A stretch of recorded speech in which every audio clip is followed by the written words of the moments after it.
Good evening, everyone, and welcome to the Irish column for Sunday, the 20th of July, 2025. My name is Paul Fitzsimons.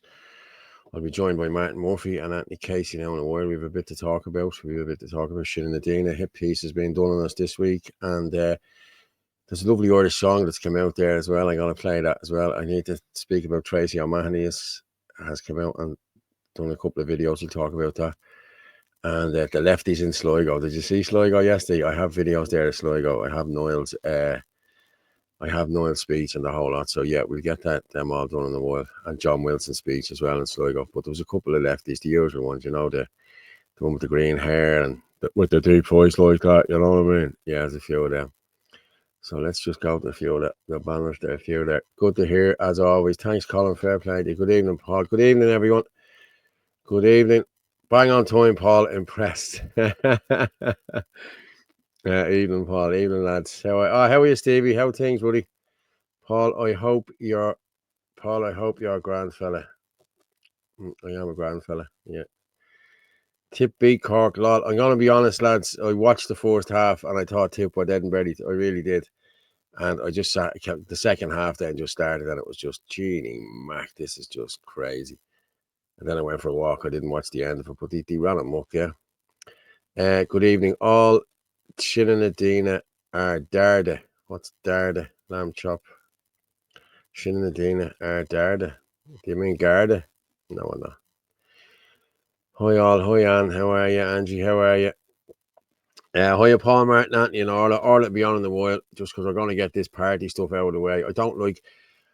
Orla doesn't get involved in the party stuff and the shit in the Dina stuff because it doesn't concern her, you know what I mean? She doesn't want to get involved in it, and she's right not to get involved.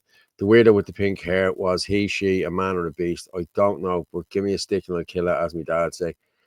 But yeah, got dinner, yeah. I watched 420 stream of Sligo. That was gas. Yeah, it was gas. I'll play it now in a while. These were just yup as, I swear to God, you are gobshites. Hi, Paul. Hi, chat. I'm just going to put the banners there. You can get us on WhatsApp there on 089 203 1521. You can also watch us live and comment on X at FitzyDub, at Anthony L. Casey, at RuggerMorph27, and Ireland Force 23, and Facebook, Paul Fitzsimons, and www.theirishchannel.com/live. You can also buy us a coffee if you want to. Will be much appreciated. Thank you very much. You can get us then on Shin in the Dina as well. www.shininthedina.ie if you want to join Shin in the Dina. And yeah, go through a few more of these. What's Drew Cook saying? Even all won't let me share to Facebook, saying the page has opted out of the platform. Share to X. No, we're up there. We're on my Facebook. And anyway, Drew, let me see. Yeah, we're live on Facebook. Yeah, we are. Yeah. Yeah. Lamb chop, Garda. Are you for real, Lamb chop? Get a grip, mate, will you? Garda. Am I a Garda? Am I a Garda? If I'm a Garda, I should be on so many grand a year. I'm not a Garda. Anthony's not a Garda. Nobody in there a Garda. So you're talking bullshit, mate. Bullshit. Have you any proof of that? Throw me in a bit of proof there if you have any of that, because I'm a member of Shinanadina. I'm a council member of Shinanadina, and I can tell you out straight, there's none of us are controlled opposition or anything of the sort. So cop on to yourself, Lamb chop, will you, mate? Yeah. How are you, Catherine? How are you, everyone? See Houlihan and now Pat Rabbit running for president. Yeah, it's crazy. It's brilliant, isn't it? Brilliant. The Muppet Show with the green hair. I'm just going to see if I got that there. The lefties and yeah, I'm going to play that lefties in Sligo for you. Watch this. This is just ridiculous. I'd rather make a fucking dead seal. You know that? Dead cunt. And you're supporting the British? Fuck off! Well, why are you on the fucking side of the occupier then? Yeah. Why are you on the side of the occupier? Why are you on the side of the loyalists and the Israelis? Yeah, what the fuck are you talking about? You've got a fucking guy wearing the Israeli fucking shirt. You're on the side of the occupiers. You know, Sharia law, you wouldn't be allowed to wear that, do you? Huh? You better go cover yourself up. Do you want to read a history book? Pump yourself up, come on. Now YouTube stars, and off we go with the march, lads.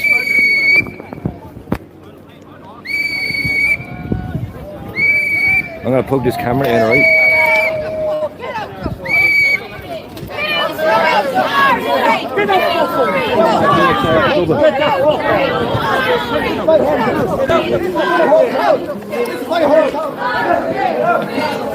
Our street! I'm going to leave the left people down here. I haven't lied. Get arrested. Fucking dirty supporting the fascists! So we're going to say goodbye to the fascists. And we're going to get going. Gardaí supporting the fact. Gardaí supporting the fascists. Did you hear that? Fucking, oh. How are you doing, Martin? How's things? Hi, Paul. How are you tonight? That was crazy. Did you see that shit? Like, you know what I mean? Al Brick is great, boy. isn't he? Isn't he? Isn't Brick great? Isn't he? Yeah, is that his name? Brick? Is that his name? Brick, yeah. It's kind of What a nickname. clown. Yeah. It's someone vomiting that girl's hair. That girl is not a girl. That girl is a boy, and an ugly little man as well. I'll have you know. Fergus Powell. Good evening, Paolo, and everyone. I hope you all keeping well. God bless all here. How are you, Ferg? How's things, mate? Hi, Ferg. Yeah. What is that? My God. Yeah, exactly. Yeah, it's just that is a man, Green Goon. Yeah, and so was the other thing, the witch. The witch was a man as well. He had a Scottish accent. Yeah. Yeah. Why are you doing the thing? You have a man from Israel. I think Noel came out and said that he didn't want your man there. Like, you know what I mean? That he shouldn't have been there. But listen, you can't pick and choose. You don't know everyone that's there. You know what I mean? You don't. You know what I mean? The same way as we got lashed out with there a few weeks ago over your man there that killed the man in what you call it, that spoke in Limerick. We had nothing got to do with that. Shannon Adina or Limerick says no. He just got up and got the mic. But yet we've been tarnished with that. And we're going to talk about that now in a while, aren't we? Absolutely. Yeah. Hello, Martin, my man. I have a friend with me tonight that won't get off my lap. I'm worse than Orla. Oh, well done. No. Okay. Yeah, stay over there. Shopping and fornicators. Welcome to mainstream Irish culture. Yes. Lamb chop. This lamb chop fella said Shannon and Adina are Garda. Now, honestly, lamb chop, you're full of shit, man. Full of shit. Oh. Well, actually, now, interesting thought conversation. On Garda Síochána were set up to protect, by consent, the Indigenous citizens of Éire. They failed in their duties, so Shinadina is taking up that responsibility. So we will serve and protect with the consent of the population, the people of this nation. And that's what Shinadina is all about. Simple as that. Community watchdog, encourage communities to stand up for themselves, etc. with consent. That's it. We're doing the job Garda Síochána will not do because they've decided to become the jackboots of the state. Simple as that. Paul Moyers has put in there 17th September, the Dáil resumes. Yeah, John Malloy sent me on a thing there today about that. And yeah, that's the 17th. I'm just going to go with this here. Eddie O'Grady, lamb chop could mean Shannon Adina media. Good. Well done, Eddie. That's exactly what he could mean because Eamon is a Garda, isn't he? Or we've been told Eamon is a Garda. Eamon John J. Murphy. Yeah. Well, we don't know what he is. We hope he's just somebody with Walter Mitty complex and a mental disorder. I would hope that, and I hope he gets help. If he is a Garda informant or a state asset, I hope he gets what he deserves. Yeah. Martin Murphy for president. Jeez, everyone else is throwing the name into the hat, Martin. Why don't you?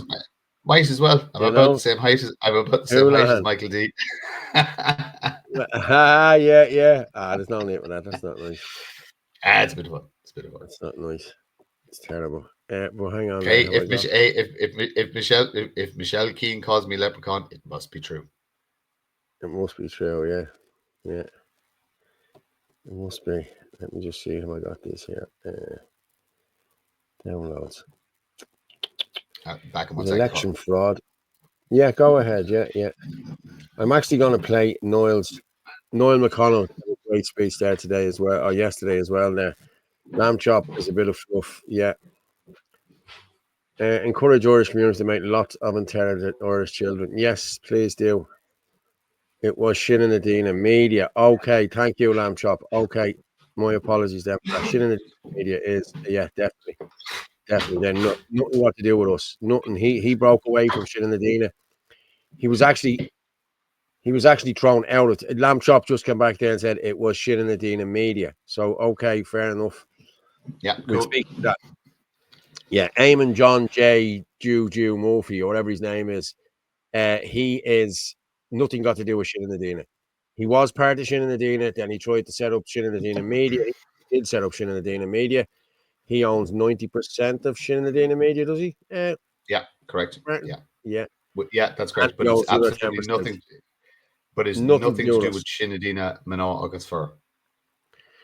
Yeah, exactly. So yeah, thanks for that there, lamb chop. So yeah, he is Gardaí. We think he's Gardaí. We've been told he was Gardaí, but again, you don't know who these people are. So I knew none of us were. Catherine O'Connell, great speech at Sligo. I'm gonna actually play Niall's speech at Sligo because it was a good one. Let me just play it there. Brothers and sisters of the eternal Irish nation, my name is Niall McConnell, and I've travelled from Castlefin, County Donegal. We stand here today, hearts ablaze with the fire of the Holy Spirit, on the sacred soil of Sligo, where our ancestors, under the banner of the O'Connor Kings, prayed at Sligo Abbey and fought against tyranny with unyielding courage. We marched through this town, our feet treading the paths of our forefathers, to oppose this mega IPAS centre, an invasion of our land, a threat to our children's future, a wound to the soul of our ancient people, a noble people. This land, kissed by the river Garavogue, home to the deer and the hawk, it's ours by right, by blood, by the grace of our Lord and Saviour Jesus Christ. Amen. We are the indigenous sons and daughters of Era, a spiritual nation forged in the crucible of faith and sacrifice. Our ancestors endured the penal times, when the Mass was whispered in secret, when the Holy Rosary was prayed under the shadow of oppression. They clung to the Holy Ghost, their spirits unbroken, their hearts lifted by the Blessed Virgin and her holy martyrs. And we, their descendants, carry their sacred flame, a flame no traitor can ever extinguish. Today, we face a new tyranny. This IPAS centre, the largest in Ireland, looms like a dark cloud over Sligo, threatening us to make us strangers in our own homeland. In 10 years, they say, the Irish will be a minority in our own land. Our children are no longer safe. Our right to self-determination trampled by those who would sell our birthright. The snake, Micheál Martin, that self-loathing anti-Irish traitor, dares to call us mongrels. Yes. He's the biggest mongrel. Mongrels! We who evangelized Europe, who carried the light of Christ from Iona to the Alps. We, the descendants of the O'Connor Kings, of Beru, of Red Hugh O'Donnell. No, we are a proud ancient people, our blood singing with the vitality of a warrior race. As John Mitchell declared in the United Irishman in 1848, there is a vitality and stubbornness in the Irish race that no tyranny can subdue and no misfortune can extinguish. We are not ashamed of our past. We glory in it.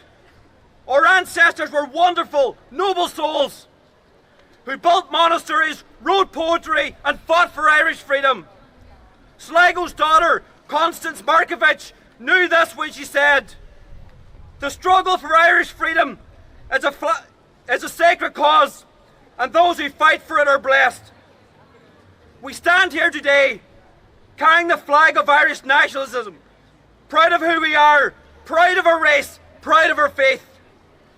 This is our land, our only home, where the spirits of our ancestors whisper in the wind, where the bones of the O'Connors rest. where the Holy Trinity reigns eternal. The IPAS Centre must be stopped. We fight for our children, for the rivers and the hills, for the future of our sacred nation. We call upon our saints, St. Patrick, St. Bridget, St. Columkill, to guide us and shield us from this enemy invasion of our land.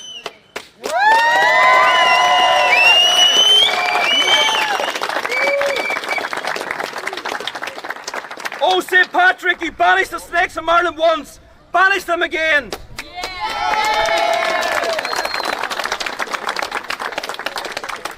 These serpents in suits, these politicians who betray us. Let the Holy Spirit fill our hearts as we pray the rosary, as we stand firm with the likes of O'Connor, the O'Neills, like Emmett, like Tone, like Pearce.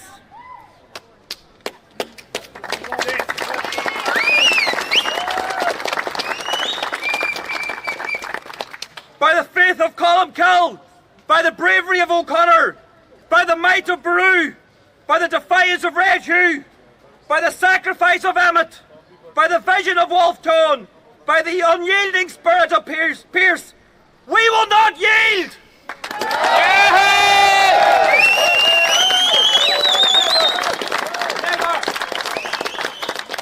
We are the eternal Irish, the children of a holy and warrior race, baptized in the fire of the Holy Ghost, united under the cross of Christ. For our land, for our children, for our faith, we will fight and we will prevail. Erin go Bragh!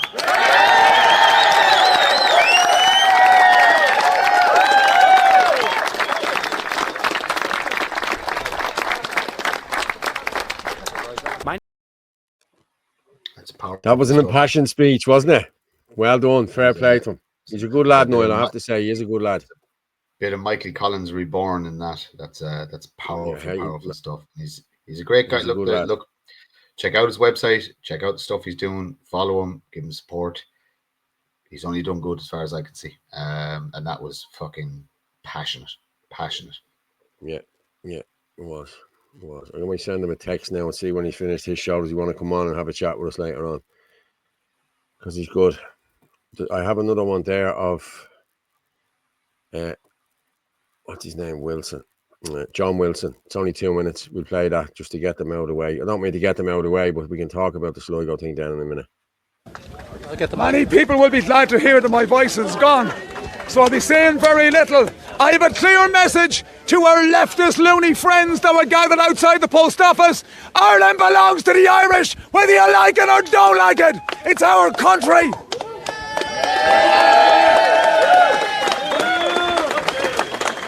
We are gathered in Queen Maeve Square. Queen Maeve was the warrior queen of Ireland. It's great to see so many Irish warriors gathered here today. It's also great to see so many Irish pride flags here today. Right? The tricolour is our Irish pride flag. That's our pride.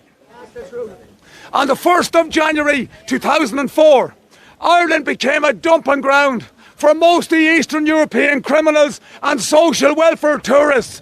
We are now a dumping ground for the entire world.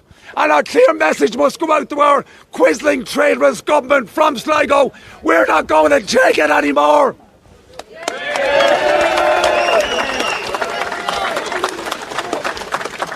The descendants of the Islamic invaders that were driven back by the Crusaders in the Middle Ages are now freely entering Europe. They are now invading Europe. They are now invading Ireland. We are being invaded. As we gather here today, it's not if Irish people become a minority in Ireland, it is when Irish people become a minority in Ireland. Our traitorous, treacherous government, they are incentivising these people to invade our country, to invade our lovely homeland. They are giving out Irish citizenship like snuff at a wake. They are giving away our Irish birthright. I say no more. People of Sligo, are we going to stand by and watch Irish people become a minority in our own country? I say never, never, never. This is Ireland, our Ireland, and we will fight like hell to save her. Thank you very much. That's John Wilson, ex-Garda whistleblower. That's passion again. Just passion. Absolutely fantastic stuff. Absolutely fantastic. Just let me see this one here. I just got something sent to me. No, yeah, I played her after 10. No problem, mate. That's cool, yeah. So, yeah, that was Sligo. And this is one of the biggest iPass centres in the country, man. Have you seen it? You've seen it? Yeah, Like, I've seen it. Yeah. You know? Is it? It's Sligo where Susan Delaney and Stephen Kerr their event that's in Drumshanbo in Sligo, isn't it? No, Leitrim, isn't it? That's in Leitrim there. Sorry, my Leitrim my there, mistake. yeah. My mistake. Yeah. Why do I think Drumshanbo was in Sligo? But I don't know. Would they not buy a microphone? Well, yeah, Jesus, yeah. I didn't even cop. I think they done well for someone that hadn't got a microphone. So fair play to them, like, you know what I mean? Absolutely fantastic. No, that was As John says, you do nothing violent. As John says, don't do nothing violent because you will be sent to the bad place. So just keep waving flags and call yourself a fucking patriot. Yeah, okay. I don't know whether that was a bit of sarcasm there from James, but corned beef and cabbage, anyone? No. The one thing you can't deny is that Pepper is passionate. This is Gavin, yeah. Speaking of Gavin, I'm gonna play. We talk about what you want to talk about here, Martin, and the hit piece that was done today. I was in the paper again. The Irish Mail on Sunday. Yeah, hang on there. I'm just gonna put this up here. Hang on, let me just fix me. As was my Shinadina brothers and sisters and Anthony Casey and everybody else that they wanted to attack. So we're going to do a little. There's a lady. I don't know if she's a lady. A woman called Debbie McCann who works for the Irish Mail on Sunday. And there's the Irish Mail on Sunday, and then the Mail on Sunday. What's the other one? Is the Irish Daily Mail. So you sent that to me there. Hang on, you sent them on, didn't you? Well, I sent the messages. So the way there's no legal requirement for a journalist to send you information in relation to when they're going to do a hit piece on you or a story on you, but there's a kind of a code of ethics in relation to they give you the right to reply. It's not a legal requirement. And it's kind of the standard across the EU and most of the Western world as well. So what they do is the day before they do a hit piece on you, they send you a message to say that, well, we're doing a hit piece. Would you like to comment? So I made some comments to Mrs. McCann in relation to, she's trying basically to do a hit piece on me in relation to kind of guilt by association. So I said, well, here's one back at you. And it works both ways. So Debbie has been invited. Debbie McCann has been invited to come on the show. I sent her the link before the show.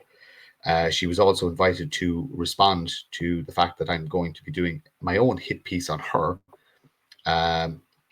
in relation to, because she specializes in doing hit pieces on nationalism. She's done hit pieces on pretty much everybody, but Suzanne Delaney would have been the most notable one because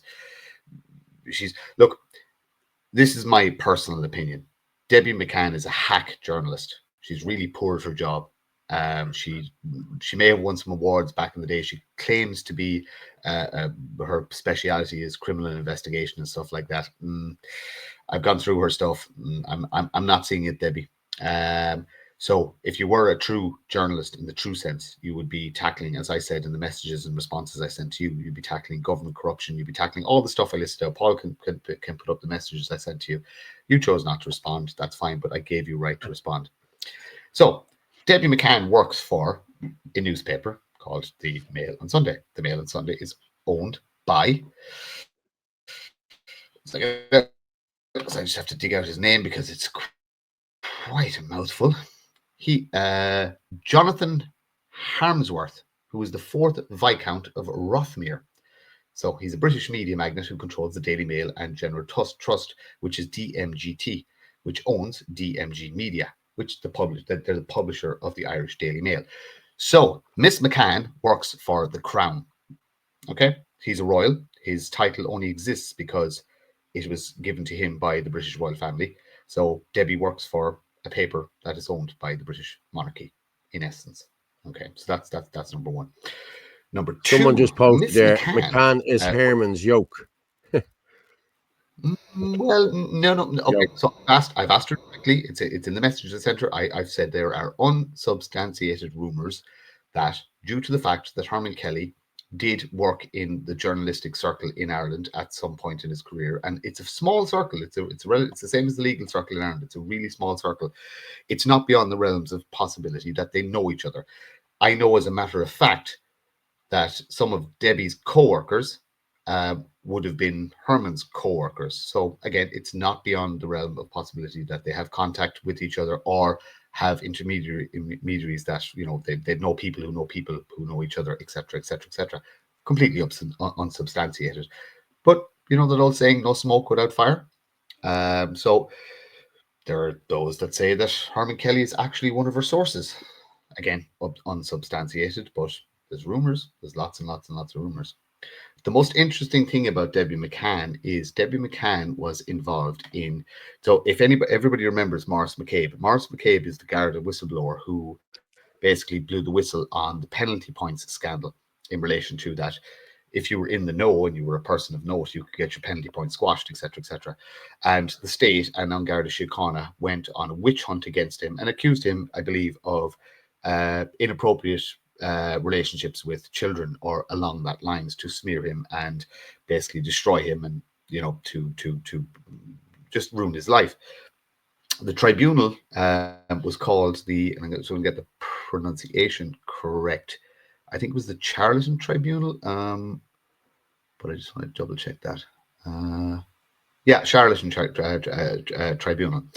During that tribunal, there were 11 journalists that were called, or it was proposed that they had been given information by An Garda Síochána.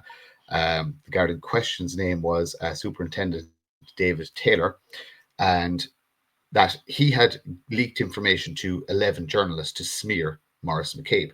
Debbie McCann is allegedly one of these journalists. What's interesting about this, and this kind of goes to the core of who she is as a person.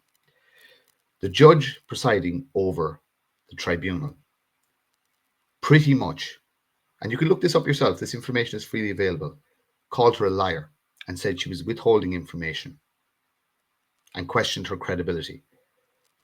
So this is the nature of a person. Now, Debbie's dad is a guard, so she's in the club, okay? And you have to remember, it is a club, okay? They're all in the same club.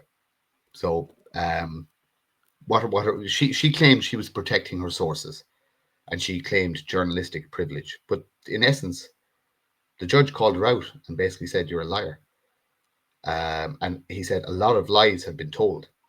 So these 11 journalists more than likely were influenced by the state and by An Garda Síochána to smear Maurice McCabe, because Maurice McCabe had made the guards and the state look bad. And so that's Debbie McCann. This is the person doing all the hit pieces on the Nationalists. She needs special attention. You know what I mean? We need to be talking about this woman and any other journalist who is compromised. She is compromised. She works for the Crown. Her money comes directly from the Crown. She works for a British monarchy-owned newspaper. Okay, that's a big deal, people. That is a big deal. And she has been hauled before a tribunal and has been called, or her truthfulness, she wasn't directly called a liar, her truthfulness has been called into question by a judge in a tribunal. So this is the quality of person that is writing these hit pieces. Now, her hit piece is interesting because she's also a hack, and I'm calling you a hack, Debbie, because you know what hack means. She rehashes. So this is her third time around rehashing the same stuff over and over and over again. They threw in a new little bits that your man Ambrose, that has nothing to do with any organization that I'm involved with. He actually was a homeless guy in Limerick who got a mic because he was homeless, and that's it. That's the extent of. There's no relationship between him and Limerick. Says no, there's no relationship between Sinn Féin and him. That's it. None of us can predict the future. That's it. A homeless guy asked if he could speak. He was allowed to speak. The state and media's actions against a certain individual in Limerick who's a friend of mine, and what they've done to this man, and I'm not saying his name because he's getting enough heat already. Yeah. I will never forgive any state asset, media outlet for what you have done to this man. And I mean that. I will never forgive it. And you will be held to account for what you have done. It doesn't matter whether we agree or disagree on how the country should be run, or, you know, whatever. We all sit on different political poles, etc., etc. But as a Christian and a Christian country, there's a certain moral compass that we should all live by. And it can point a little bit left and it can point a little bit right. But there's a clear definition of what is right and what is wrong. And what you did was wrong, to the point that I will not forgive it. And I will do this on this man's behalf.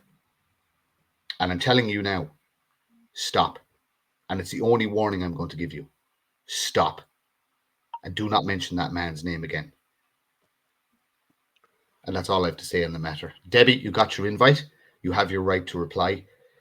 You can do as many false hit pieces. You can. Oh, by the way, you make mistakes. Like for a journalist, like oh God, even your punctuation, your grammar. Look, I'm not going to go too much into that. But as a professional, my God, do better, please.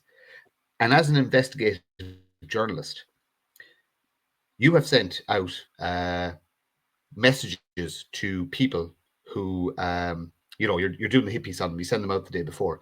I replied to you, and you didn't reply back. If you were an investigative journalist, a real investigative journalist, you'd come back and you'd see, could you pick my brain? Could you sit down? Could you get more information out of me? You're not. You're a hack. And that's all you'd ever be. Okay? I suggest you stop or get better. I'm going to introduce you to something new. You talk about the far right. Welcome to the smart right. Thanks, Paul. No problem, mate. I'm glad you got that off your chest there now. But Debbie has been asked if she wants to come on and have a little chat. But it's like all of them. When you send out these invites to a live debate, none of them come in. You know, none of them come in because none of them can hold their own. None of them have a clue because you know you're right. Sure. All the messages I sent there were literally, there you go. We're journalists too. This is the thing. We're playing the exact same game that you're playing. The only difference is we only deal in the truth, and even the uncomfortable truth, we deal with it. They're hacks, and I'm just going to go again. That paper owned by the Crown, so it also costs £4. £4. £4 for a rag. Jesus Christ! I'd rather buy fucking. I'd rather treat myself and buy the expensive toilet paper. Yeah, so would I. But yeah, so that's that sort of now. People were up to 1,200 there, just about nearly. We put it up in a few minutes. But let's go through some of the comments. They've no points to make to the contrary. Yeah, well, this is what they do. They done a hit piece on me and Anthony a while ago. If you remember, there was it before Christmas. They done us on that. What was her name? Oh, that redheaded one, Niamh Gallagher. Niamh Gallagher, yeah, she's another one. Yeah. This far right observatory crap, and the same again. Do you want to make a comment? And I never even replied to them. Good luck to you. Couldn't give a shit. I'll be replying to every single one of them, and I will keep offering. Come have a conversation. Come interview me. Come debate me. Let's do it live. I have no problem with it. Well, we did. We don't. But the thing is, we don't have any secrets. This goes into the legislation they're trying to pass about seeing all our WhatsApp messages, which, by the way, is smoke and mirrors, people, because Helen McEntee already passed the law a couple of years back that they can store all the data anyway. Every single message, every bit of IT information, every bit, every kilobyte, everything is stored. If you're wondering why the grid is about to collapse, it's because they have to use so much electricity to store terabits of shit. To store all our information. Everywhere. Yeah. So they already have it. So look, this is a scare tactic. They know we use WhatsApp as our main means of communication. They're trying to scare people away from using WhatsApp. I don't hide anything. There's nothing I don't say in public that I don't say in the WhatsApp groups. My job is to pull this state down. The state is my enemy. I am for the nation of Ireland. I am not for the state of Ireland. The state of Ireland is the enemy of my people. That's it. And you can check my WhatsApps. You can actually, if anybody wants to have a look at them, you can see them. I don't hide anything. Yeah, I'm the same. Yeah, I'm the So same. Nothing's locked you down can with me either. have at it. Yeah.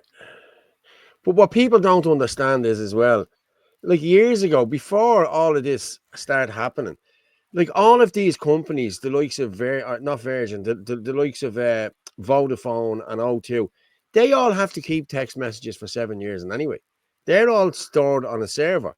Like I remember this happening years ago when I first went into IT. One of the lads saying it to me, "Oh yeah, they're all stored. They're on a server. They have to keep them for 7 years, even before all the GDPR shit come in.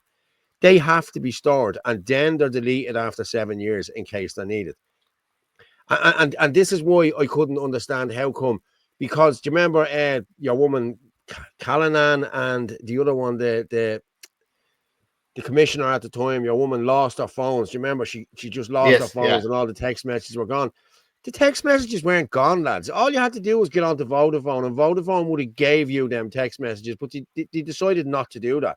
They just said, no, they're missing, they're gone, we can't get them back. Bullshit. And anyone who knew anything about any of this knew this was bullshit. But of course, the masses are told, "Oh, we lost it," or something got smashed, or this happened, or that, and they just listen to these yarns. It's like Epstein's cameras, isn't it? Oh, they just stopped working just for that 4 minutes. Yeah. But it's like the Garda cameras as well, Martin. Unless the Garda cameras work for the Garda, unless it's good for their case, you won't get the footage. If it's good for your case, we won't get the footage. Like you seen what happened to me. Like in my case was a prime example. You seen me arriving there at 20 to 5, and then the camera was gone off me until I was arrested at 5 to 5. So 13 and a half minutes, there was no interaction with me with the cameras or anything until I was arrested. It's just as well I had my own CCTV with me. Otherwise, I would not have got off with that. You know what I mean? So, yeah. Bring your cameras everywhere with you, lads. Keep your cameras on. I'll tell you, Paul, I'll tell you what, we had actually, you were mentioned so many times the night of the camp out in Dublin, because obviously we'd tents and we'd ropes and we'd this, that, and the other. And every time somebody brought out anything to cut anything or anything, it was, no, you get a Paul Fitzsimons. It's actually becoming a term. You get a Paul Fitzsimons. Put it away. Yeah. It's like a Munson, isn't it? Yeah. Yeah. It's the same thing. It's very good. Very, very, very funny. Yeah. But look, they have your data already. Don't be worried about it. It's all scare tactics. But nobody is saying anything that we don't say publicly. Like I said, the state is my enemy. I am using political means and non-political means to give people an alternative to the current setup. That's it. There's nothing illegal about it. Actually, if you take the Constitution word for word and what it actually means, we're actually doing the best thing for Ireland, and we're doing our duty. The state has abandoned An Bunreacht na hÉireann completely. So we're the nation, and we are the people who are trying to preserve the concept of An Bunreacht na hÉireann. They've abandoned it, and that's it. So from a legal point of view, I'll argue that all day long. From a law point of view, I'll argue that all day long.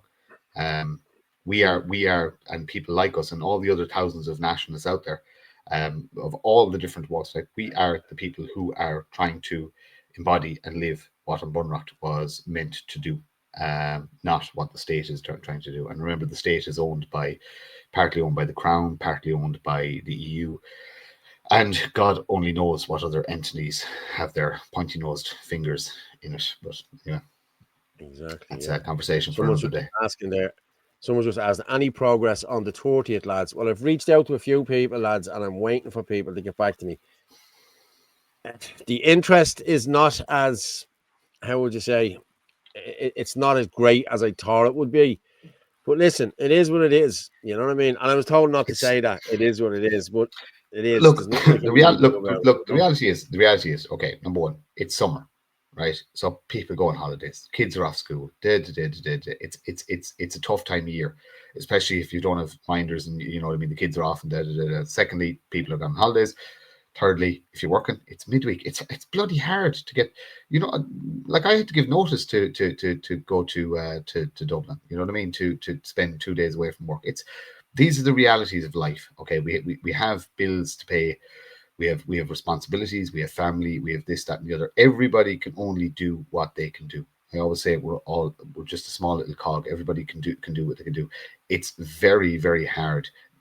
If somebody calls something and it doesn't get the traction and the momentum that they desired, that's not a reason to be kind of getting mad at people or angry at people. We're all struggling.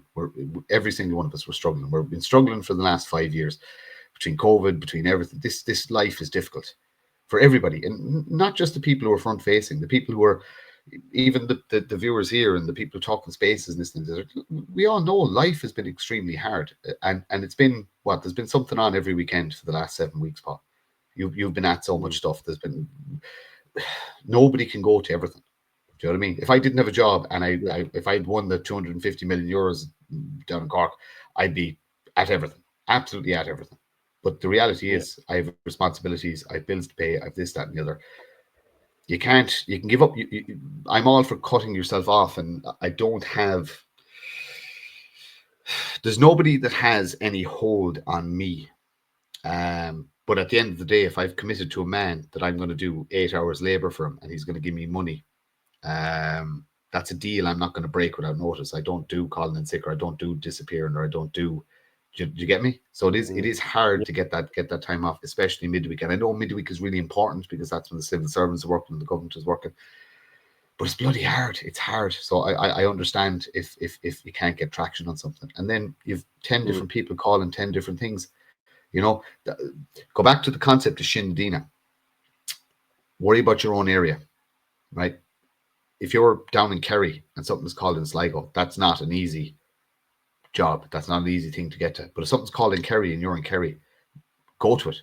It's not a long drive. If you're in Sligo and surrounding, go to whatever's close to you. Make an appearance. Give an hour of your time. And that's it. And that's how we get the numbers. Don't be killing yourself trying to get up the other end of the. Look, if you can, Jesus, do it. By God, if you can get to everything, do it. Well, this is what we want. What we want. If you're in Dublin, help us out in Dublin. If you're in Cork, do it in Cork. If you're in Limerick, do it in Limerick. You know what I mean? We don't want everyone converging into one place. We were talking about the airports and we were talking about the ports. You know what I mean? And the bus stations. So let's see if we can still get this. You know what I mean? We've a week and a half left to do this. Like, you know what I mean? We've 10 days, 11 days left. All we need is a couple of thousand people. We don't need loads of people. A couple of tractors, a couple of trucks, a couple of taxis. This can be done, Martin. I think this can be done. You know what I mean? I know a lot of people haven't reached out to me and a lot of people haven't, but a lot of people have as well. You know, that sort of way. There is good interest in this. So there you are there, National Shutdown Day, 30th from 12 noon, 30th of July. Stand up and be counted. Time for direct action. Direct action is what we need here, lads. And there's another protest on Saturday as well in Waterford as well. So I don't know whether they're going to do any direct action there, but I hope they do. If they do, well and good. But this is what we need. We need direct action. This lack of walking around in circles. And I know Niall said it there last week as well, that these protests are working.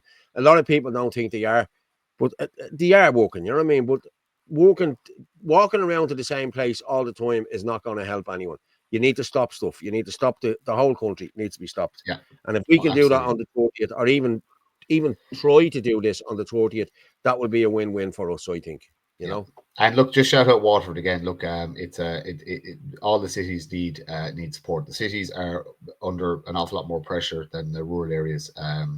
So, well, depending on what town you're in, there's some towns that have absolutely been hammered with this. But support Waterford. Get down there. Doesn't matter who's organising it. Doesn't matter who's planning this. Just get down there, show your support, bring your tricolour, network, talk to people, meet people from other counties, other areas. It's there's no such thing as a bad protest.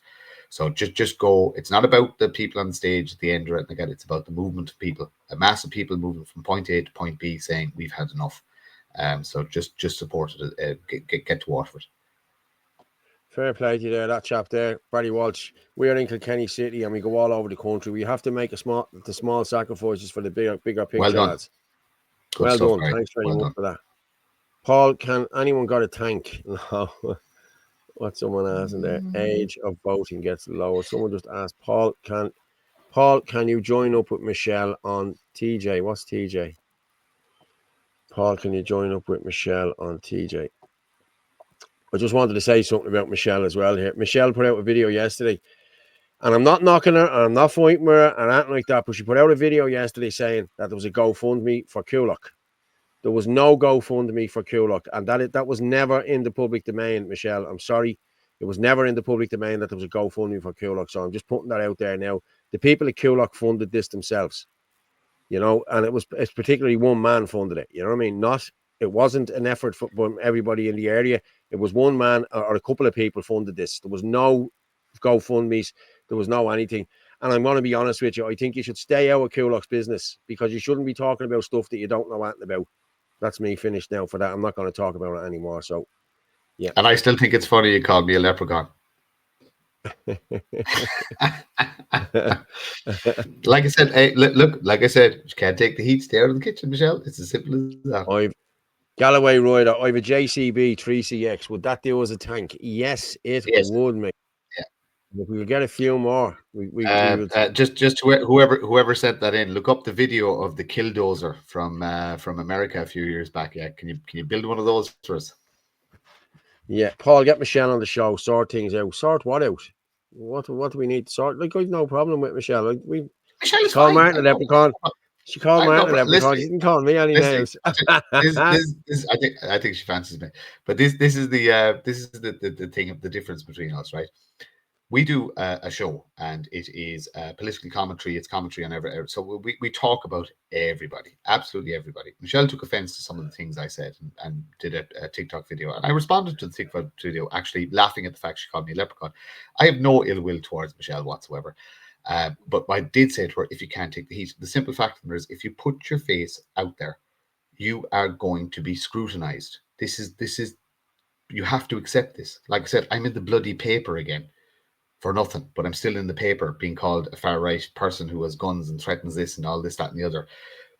This is part and parcel of, if you want to put yourself into a position where you are, what's the word? I don't want to say, it's not leader commanding people or anything like that. But if you're saying that I will bear the burden of standing up for people, you have to be able to accept criticism. And Michelle, unfortunately, you're falling short in that department of being able to accept criticism. You're throwing your toys out of the pram.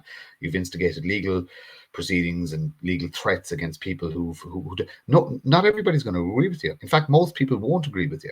You know what I mean? But you have to get over that. You have to just move on and keep going and keep going and keep going. But like I said, I bear no ill will towards that woman whatsoever. And like I said, I insults don't work. I find it amusing. Yeah. So keep coming. I bear you no ill will. You keep doing you. If I see something that I want to comment on, I'm going to comment on, and you can't shut me up. The same as Debbie McCann can't shut me up. You're not going to shut me up. So if I want to say something, I'm going to say it, and I have to bear the consequences and responsibility for everything I say, because the words that come out of my mouth, I own, and that's it. Get her on and have it out. There's nothing to have out. There's nothing to have out. She's doing her thing. Yeah, I don't agree with some of the things she's done. And I'm just going to say, Michelle, publicly, I don't agree with some of the things you've done. She publicly called me a leprechaun. Very funny. Stop the infighting. The enemy is watching. Nobody is fighting here. You're not listening, lads. There's no arguments here. There's not. Honestly, I'm not arguing with anyone. You know what I mean? I never argue with anyone. And if I do argue with you, you know I'm arguing with you. Trust me. The only people arguing. Just one thing. The only people I'm arguing with are the people who've sent me death threats. So I'm just going to say that out loud, that I have got credible death threats from several people. And yes, I'm arguing with those people, or anybody who's lied about me publicly in relation. There's only two. So the entire list of people I'm arguing with within the nationalist movement is actually 5 people, and 3 of them have sent me death threats. So that's it. Outside of that, I'm cool with everyone. Lamb chop there. The GoFundMe is for a high court action. Which GoFundMe are you talking about? The one that doesn't exist from Kulak Says No, or the original Kulak Says No group? There's no GoFundMe in Kulak. None whatsoever. Now, are you talking about Michelle's GoFundMe is for a high court action? I can't comment on that because I don't know. But actually, Amory Porter reminds me of all the gremlins. Michelle, if you're watching this, you just told the porky, R.E. Kulak. Lol. Well, I did. Yeah. Hang on. How are you, love? Okay. She's right. Dig with. Okay. People are asking me there about Gavin, and we are going to talk about this as well. 350 in the chat, 1,000 likes, folks. It helps the algorithm. Jesus, we've more. We've 1,400 in there now. I told you, didn't I? Hold on. Let me just check. We've 1,400 in there, lads. Fair play. Keep sharing it. Orla will be on in a few minutes. We'll have Orla on for the second half. So the 350 is just the YouTube watchers on Facebook, Anthony's. I'd say. YouTube. No, it's Anthony's. No, just Anthony's YouTube. Is it? But there's hundreds more watching on. There's Facebook. You're hitting 500 on your X. There's 100 on my X. There's 100 on Anthony's X. There is some on over 100 on Ireland First X, and then there's the actual Irish column itself, and then your Facebook as well. So the viewers are spread out over numerous platforms. And what are the views actually back during the week? How many people watch it back during the week? Oh Jesus, loads. 12,000. Last Sunday night, we nearly 3,500 watching live. We had 2,500 and then another 1,000. Yeah, it was. Well, we came out with a good bit of stuff last week, so yeah, and people knew we were going to talk about stuff. So yeah.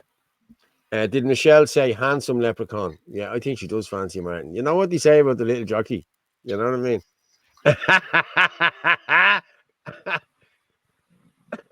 I have no comments to make. By the way, lads, 3 weeks and a day off the cigarettes. Boom. It's great, isn't Fair it? play, Paul. Well done. Bring her on, lads. Popcorn on me. Lol. Listen, John. I don't want to be bringing people on here. I don't want to be bringing people on arguing or anything like that. You know, No, but there's no argument. It's all smiles, laughs, and giggles. And like I said, I want everybody to do their thing, but just leave everybody else's thing alone, so to speak, and then realize that this is essentially a show for nationalists, where this is our version of prime time or version 1 tonight or whatever the hell it was called. We're going to comment on everybody. That's it. Did you see what Fair wrote there? For she's my dear, my darling dear, sparkling, full of fun. No one match you like. Don't mind that King Brian. I mean Martin. Oh God. I love it. Brilliant. Cheers for it. Cheers for it. I'm telling you, I just see somebody there. Well done, Paul. You'll be running the marathon next. I'm telling you, you're going to see Paul out in his tight shorts and his little vest, and he's going to be sprinting up there with his Garmin on or whatever they call the Apple Watch, counting his steps. Now, fair play. No, I have my steps already. I have my steps done. I'm short 2,000 steps now for today, just to get. I'm just going to say to the woman behind Paul's reformation, I say, well done to you. What makes you think it's a woman? It's a great show, and that's when I cave dweller in Antrim. Yeah, no, it's great to have someone behind you that's pushing you like that. Yeah, it really is, I have to say. And thanks very much for that. Big hands. What did he say? Leprechauns have big hands. Yeah. No, I'm not. No, we're not playing this game. Right, move on. Next subject, Paul. Quick. Your next subject. Well done, Paul. I can't give up anything. Yeah, I know. Orla. Yeah. You can come in a few minutes, Orla. We're just going to talk about Gav here. I'm just going to actually play this video of. We reported last week about, if you remember, about was it midweek? We reported about the dossier that was supposed to be compiled. Well, I'm just going to play this here now because this guy is a guy who actually spoke up about it now today. So he sent the video in. He's put the video out on Twitter. So I'm just going to actually pull it down there. Bear with me there. I'll pull it down. Did I already pull it down? I did already pull that down. Hang on there. I haven't actually seen this yet. I know of the video, and I got to watch maybe the first minute of it, but I never got to finish it. Okay. So I'm very interested. Yeah, I'll play it now in a minute. I just need to pull it down there, and anyway, for a minute. It'll only take a minute or two. So just give that. Oh yeah, go on. Sorry, I was going to say while you were doing that, I'll just give a bit of background that we got information at one point that somebody in peoples in the nationalist movement had decided that they were in charge and they were the leaders, and they decided who was who, and they created tiers. So there was tier 1, tier 2, and tier 3. And and certain people were put into tier 1, certain people put into tier, and it's how, I suppose, who could be worked with and who was untouchable and who was this, that, and the other. So it's oh yeah, do that. Yeah, so you can There see it all is the there. names. This is the table of contents. This is the merger feasibility report, nationalist and anti-immigration group figures in Ireland. The Borkian is on page 2, the National Party Quinlan faction, the National Party Barrett faction, Ireland First, Sinn Féin, Sol na hÉireann, Liberty Republic, Yellow Vest Ireland, Irish People Party, the Centre Party, Coolock says no, East Wall says no, Ballymun says no, Finglas says no, Irish Inquiry, Gavin Pepper, Tom MacDonald, Phil Sutcliffe and Paddy Houlihan. Now, none of the 4 people who were in that room last Saturday are on that list. Why would you say that is, Martin? Maybe because they're the guys making the list, or getting people to make the list. We talked about gatekeepers. There are people who have decided they're the gatekeepers of nationalism. Well, I don't think that shouldn't be working that way, lads. John Malloy, Paul Fitzsimons, we see Martin Murphy in a tent site for sore eyes. John, what do you're you make flirting of with me Clan all night Éireann? now. So, Clan what do are I make of Clan Éireann? Clan are necessary. No I wish them all wish them all the best in their endeavors. I do not agree with National Socialism. So the main proponent of National Socialism in the country is Justin Barrett. I am a friend of Justin Barrett's. I have no problem in saying that. The man has a great intellect and we have great conversation and debate, but I don't align politically with him. But in relation to what he wishes to build and what he wishes to achieve, of course I support it. It's for the betterment of Irish people. And he is fighting against the state. So why would you not support him? His speech was very, very good in at the GPO last week. But like I always say, we're on different paths, but the end goal is the same. Yes, I'm just going to read this here. Access an information system without lawful authority. A person who, without lawful authority or reasonable excuse, intentionally accesses an information system by infringing a security measure shall be guilty of an offence. So, yeah, we'll talk about that offence now in a minute. So I'm just going to play this Owen O'Sullivan video and we'll come back. I'm just going to let me dad out there. Go on, talk to you in a minute. Good evening, folks. My name is Owen O'Sullivan. I am, up until recently, I was an AC member of the Irish Freedom Party. Unfortunately, due to I wasn't happy the way things were going with the Irish Freedom Party, I had to resign. Because unfortunately, at the moment, there is a challenge between the current leader, Herman Kelly, who is still insisting he's president of the Irish Freedom Party, even though the Irish Freedom Party has been taken over by the current leader, I suppose you would say, Michael Leahy, who is effectively running the party for the next 3 months, which will probably be coming to a conclusion in the next week or two.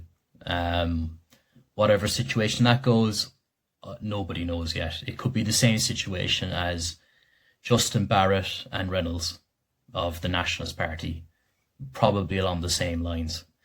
Anyway, the reason I'm here today is not to talk to that. It's to talk about the Unity Party, which has been set up, which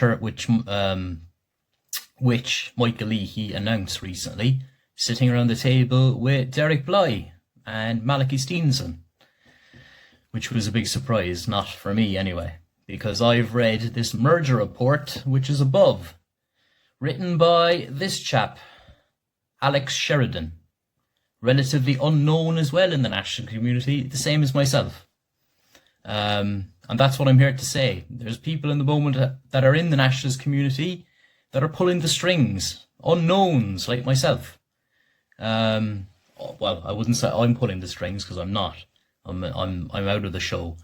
But there are people relatively even unknown to me lately, like this chap above, Alex, that are writing up these dossier reports on the Nationalist Party and the individuals working in the Nationalist Party.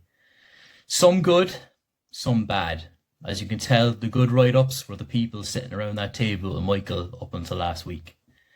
Unfortunately, I've read all these reports from start to finish that's written above. Makes for some very interesting reading, but for someone like me, let's say I'm going to pluck one out now, which would be up until recently Ireland First, which has now been renamed Díla Héireann because of, we all know, doxing and stuff that's coming along from other nationalist people. I don't want to get into their names, who have brought down Ireland First, which in my books, no nationalist should be bringing down a party, never mind an individual. That's definitely a no-no in my opinion. Anyway, the reason I'm talking is because this needs to be said. The truth needs to be said. You can't have unity with the nationalist parties in Ireland if you're cutting people out of the loop. And, Anthony Casey and Martin Murphy have been hard done by. They did not try and take over the Irish Freedom Party. I was there at the time. They tried everything to save the Irish Freedom Party.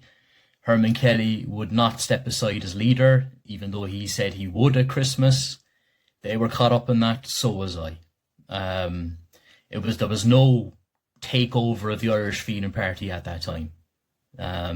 Everyone in the party at the time knew that we weren't happy with Herman Kelly's leadership, and he agreed to step down. Now, it's not just to do with that, I left. There's a few things, gripes I have with the Irish Freedom Party. Mainly, it's turning into a situation where, it's basically a Barrett Reynolds situation where everyone's claiming ownership of the party, basically. So God only knows what that way is. That's up to the Irish Freedom Party now. I'm out of it. My hands are washed. My gripe is to do with elements like the chap above, Alex, and these people, trying to take full control over the nationalist community, who can be in the movement and who cannot be in the movement. And to me, that's unacceptable. So I would strongly, and this would be an appeal to Michael Leahy, to reach out to the individuals who've been wronged in the nationalist community and put it right. Invite everyone around that table in good faith. And, you say this is a unity party, okay? But you're excluding people from that party.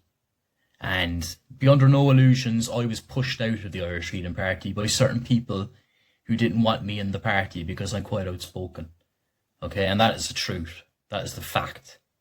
Okay, and people will probably call me, look, Owen's on this. He's a Sinn Féin plant. He works for MI5. He's this, he's that. He's all sorts of things. Traitors, all this malarkey that's going on in the nationalist community, which is all in-house fighting. This video today is not to divide or anything to do with that. If anything, it's to reach out to the people who are trying to pull the strings to say, do the right thing, at least. And then leave it up to people like Anthony Casey, even Justin Barrett, everyone. Leave it up to them then to decide whether they want to come on board in this unity party. Leave it up to them. But to be excluding people and and call and all this, that and the other, and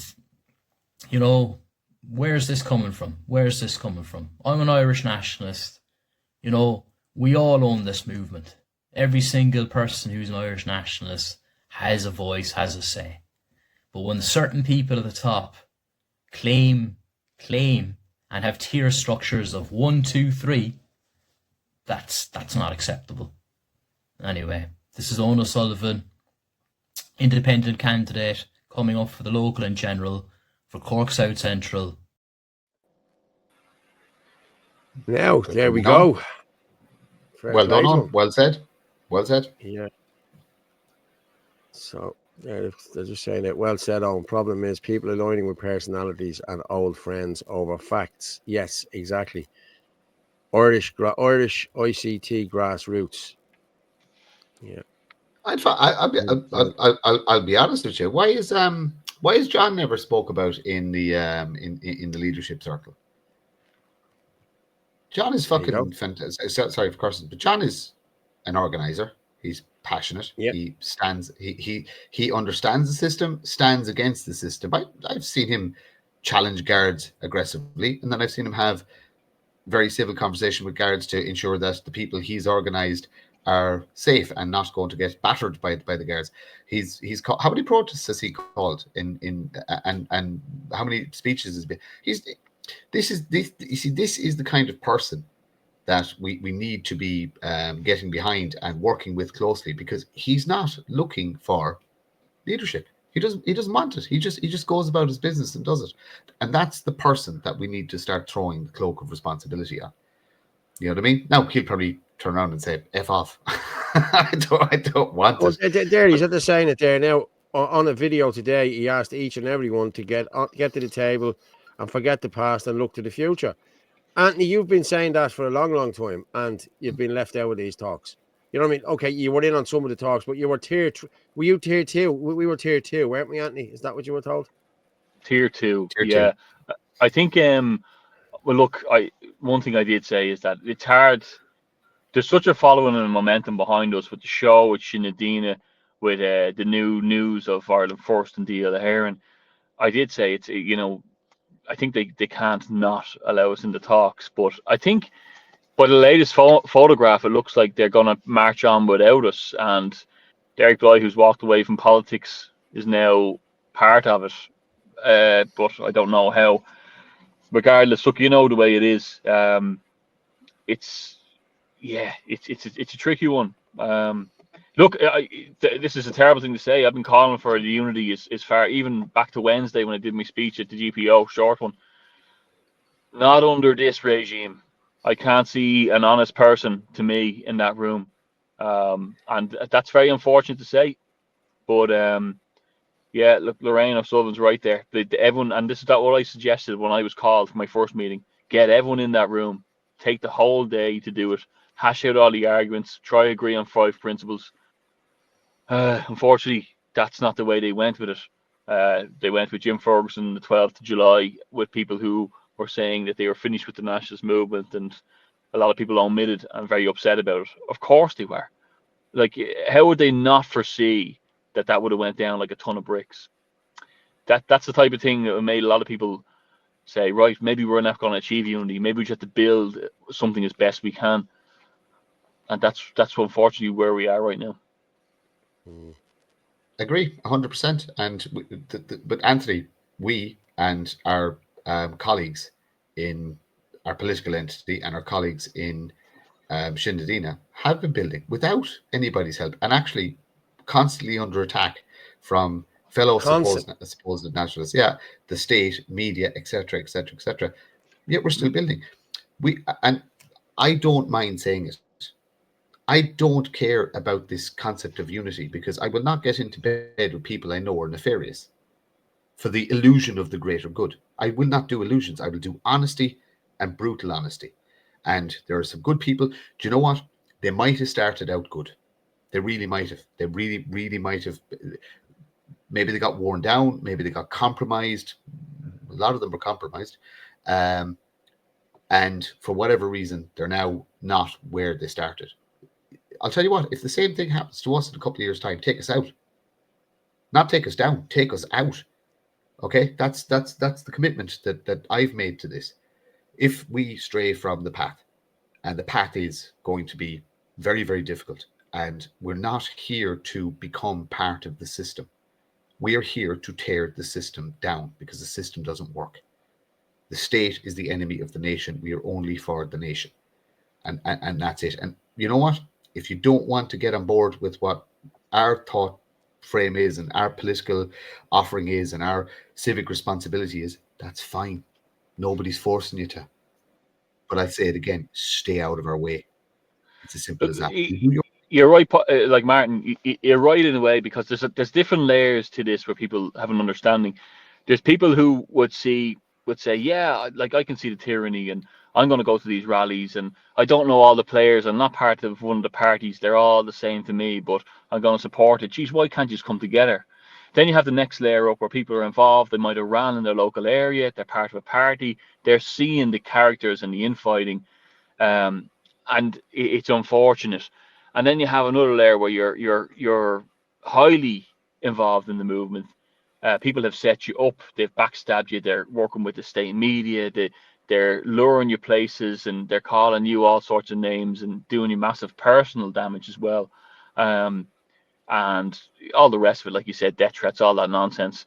The problem is these people are saying that I'm too militant to be electable, and that's why I'm on tier 2. And the idea in my mind is that there is no honest democracy left in this country, that there was a massive rigging of voting, that we need to overhaul the system. We don't want to be part of it. We're there as to try and build something to replace it. And in the meantime, if you can get as many grassroots boots on the ground and just build strength in numbers, the power has always been in the people. But if they can stand together, and that's what Sinn Féin does. You don't have to be part of any political ideology. Well, I won't say ideology, but any political flag, little small banner entity. You just have to be a nationalist and for your country and a concerned person. But unfortunately, it looks like the people who have grabbed hold of the movement, who think they own it, have decided they've made a dossier, a Bible they call it. They decided who gets to speak and who doesn't get to speak. The Irish people, we're answerable to the Irish people at the end of the day. It doesn't matter if you were in the camps for 2 months longer than this person, or if you did this or that and the other. It matters. Of course, there's people here who laid the cornerstones of the foundation of this and built it up to what it is. They deserve respect for that. But for people to say, no, you can't be involved, you kind of think to yourself, well, hold on a second. This is my kid's future at stake here. Who has the right to say that? And we're giving it our heart and soul and getting destroyed for it. So just cool the jets there a little bit. Maybe everyone should be in that room together. And then you can decide if someone is unreasonable, then maybe you can take a mass vote and say, well, you're not very productive to this movement. Let's get you out of there. But you have to set the scene first and allow everyone to come into it. And that's not what they're doing. They're ring fencing it. They're gatekeeping it. They're controlling it. But like me personally, and look, this is just a personal opinion, I don't want to be in a room with those people. I'm at this stage, you're right. Yeah, I'm far more productive, and we're far more productive doing what we're doing with the people that we work with and our colleagues, via whether they're political or Sinn Féin, are the staunchest, hardest working, smartest, most dedicated people I have come across in the nationalist movement. Why would I want to work with anybody else? I'm already surrounded by the best. And of the people who claim to be gatekeepers, etc. And like I said, respect to those who start. And let's go back to the very start. The very first nationalist movement in this country was started by Justin Barrett. That's who started nationalism in this country. So for people to, again, I say it, I don't agree with him politically, but for those who exclude him because they don't like the optics of what he offers, there's the OG for nationalism. And that cannot be debated or argued.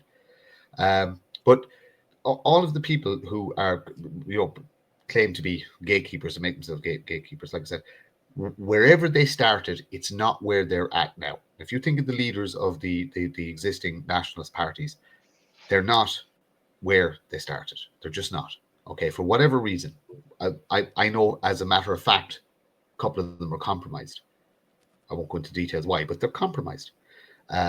So we need to stop looking at what was done in the past, okay, and start looking towards the future. What is actually working? The one thing that's working in the nationalist movement right now is Sinn Féin. That's the one thing that is absolutely working. How do I know it's working? The attacks are relentless. The state used French law to take down our website. Another hit piece by a mainstream media out again, rehashing. And here's the other thing: they can't find any new information on us, so they just keep rehashing the same stories again, and printing it every two or 3 weeks. Right? We and our colleagues are on to something. We know we've the state rattled. we just keep going. Join your local Sinn Nadina. Just get involved on the ground, and we'll actually potentially take this country back. I'm just seeing this here. Let them fight for the scraps at the table. They never be full. This is what they're fighting for. They are looking for 1 or 2% of the vote. We need to be getting the 99% of the voters on our side, not the 1%. Let them scrap for the scraps. Let us get out there and start fixing potholes and sorting out stuff for these people in these areas, through Sinn Nadina, through us, through local people, and we'll take back these votes. We don't need them people. I don't care what anyone says. We don't need them people. We don't have to be part of their nationalism. You know what I mean? We are nationalists. I know what I am. I know what I fight for. I'm fighting for my kids. Whether they like it or not, I don't care. This is what I do, and this is what I'm going to continue to do. End the story. They're going to try and get into the system. This is the problem. So, and I actually understand the mentality. I understand what they're trying to do. Clean cut, professional looking, only the people with no skeletons in their closet, although you made 2 mistakes there in that picture. No skeletons in the closet, and clean cut political party, nice machine, get the votes, reach Middle Ireland, etc., etc., etc. Even if they had 100% success and got loads of candidates elected and it was all great, you're still part of the system, and the system puts a gun to your head and tells you what to do. This is the whole problem, that you cannot change that system from the inside. It's a century old, built on an even older imperial system. You cannot change it. What you can do is, if you want to speak in terms of guns to the head, so you could say that our current elected officials and civil service have a European gun to their head. All we want to do is change who's holding the gun. And that is a reality. That is something that can be done. And that will be done by people power. When enough people say, no, I'm not NCTing my car. I'm not paying my tax. I'm not doing this. I'm not complying with this. I'm not sending my kids to school to be indoctrinated. You just say, no. That's it. When the majority of the population decides to say no, we've won. That's it. It really is as simple as that. You don't need a ballot box. You don't need to vote. You don't need to do anything. You just need to say no to everything. And you know what? The likes of the scumbags and the all, you can keep your bloody salary. You can keep your role, keep whatever, as long as you're doing what the Irish people say.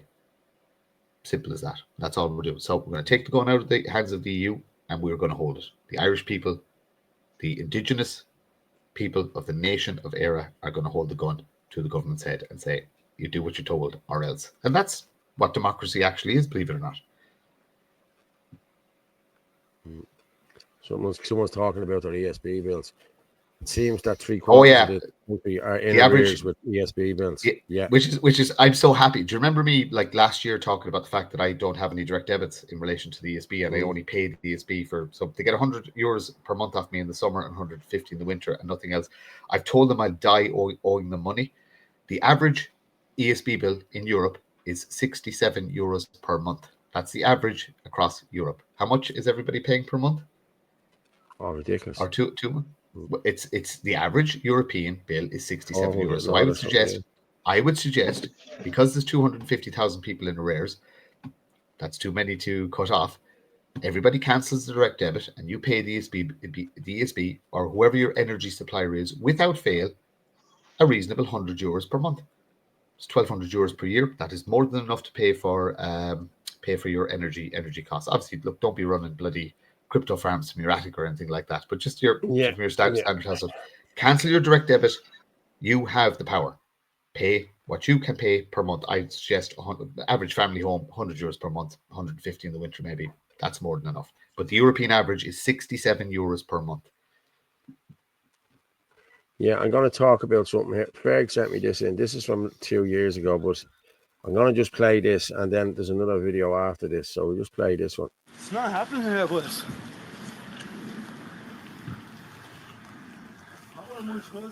Don't give a fuck. Come out, you shrubs!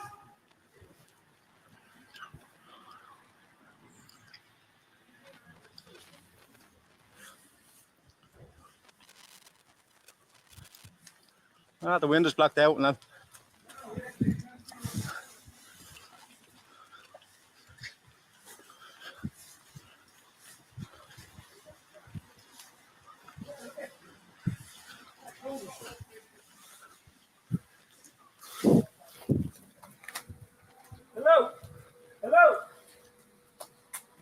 What story, mate? What's going on here, though? It's the refugee. Oh, is it? Yeah, but who are they putting in, though? Who are they putting in here? We're still walking here. Yeah, I know you're walking, but who's going into it? You don't know. So, well, who owns the place? You don't care, do you? Well, I do. I live a fucking around here, and my kids are around here, right? Yeah, well, I fucking care. Yeah, right, whatever. Who owns the place? Who owns the place? Well, we don't know who's walking here. Yeah. No, you understand that, mate, but they're putting in fucking fake refugees all over the kip.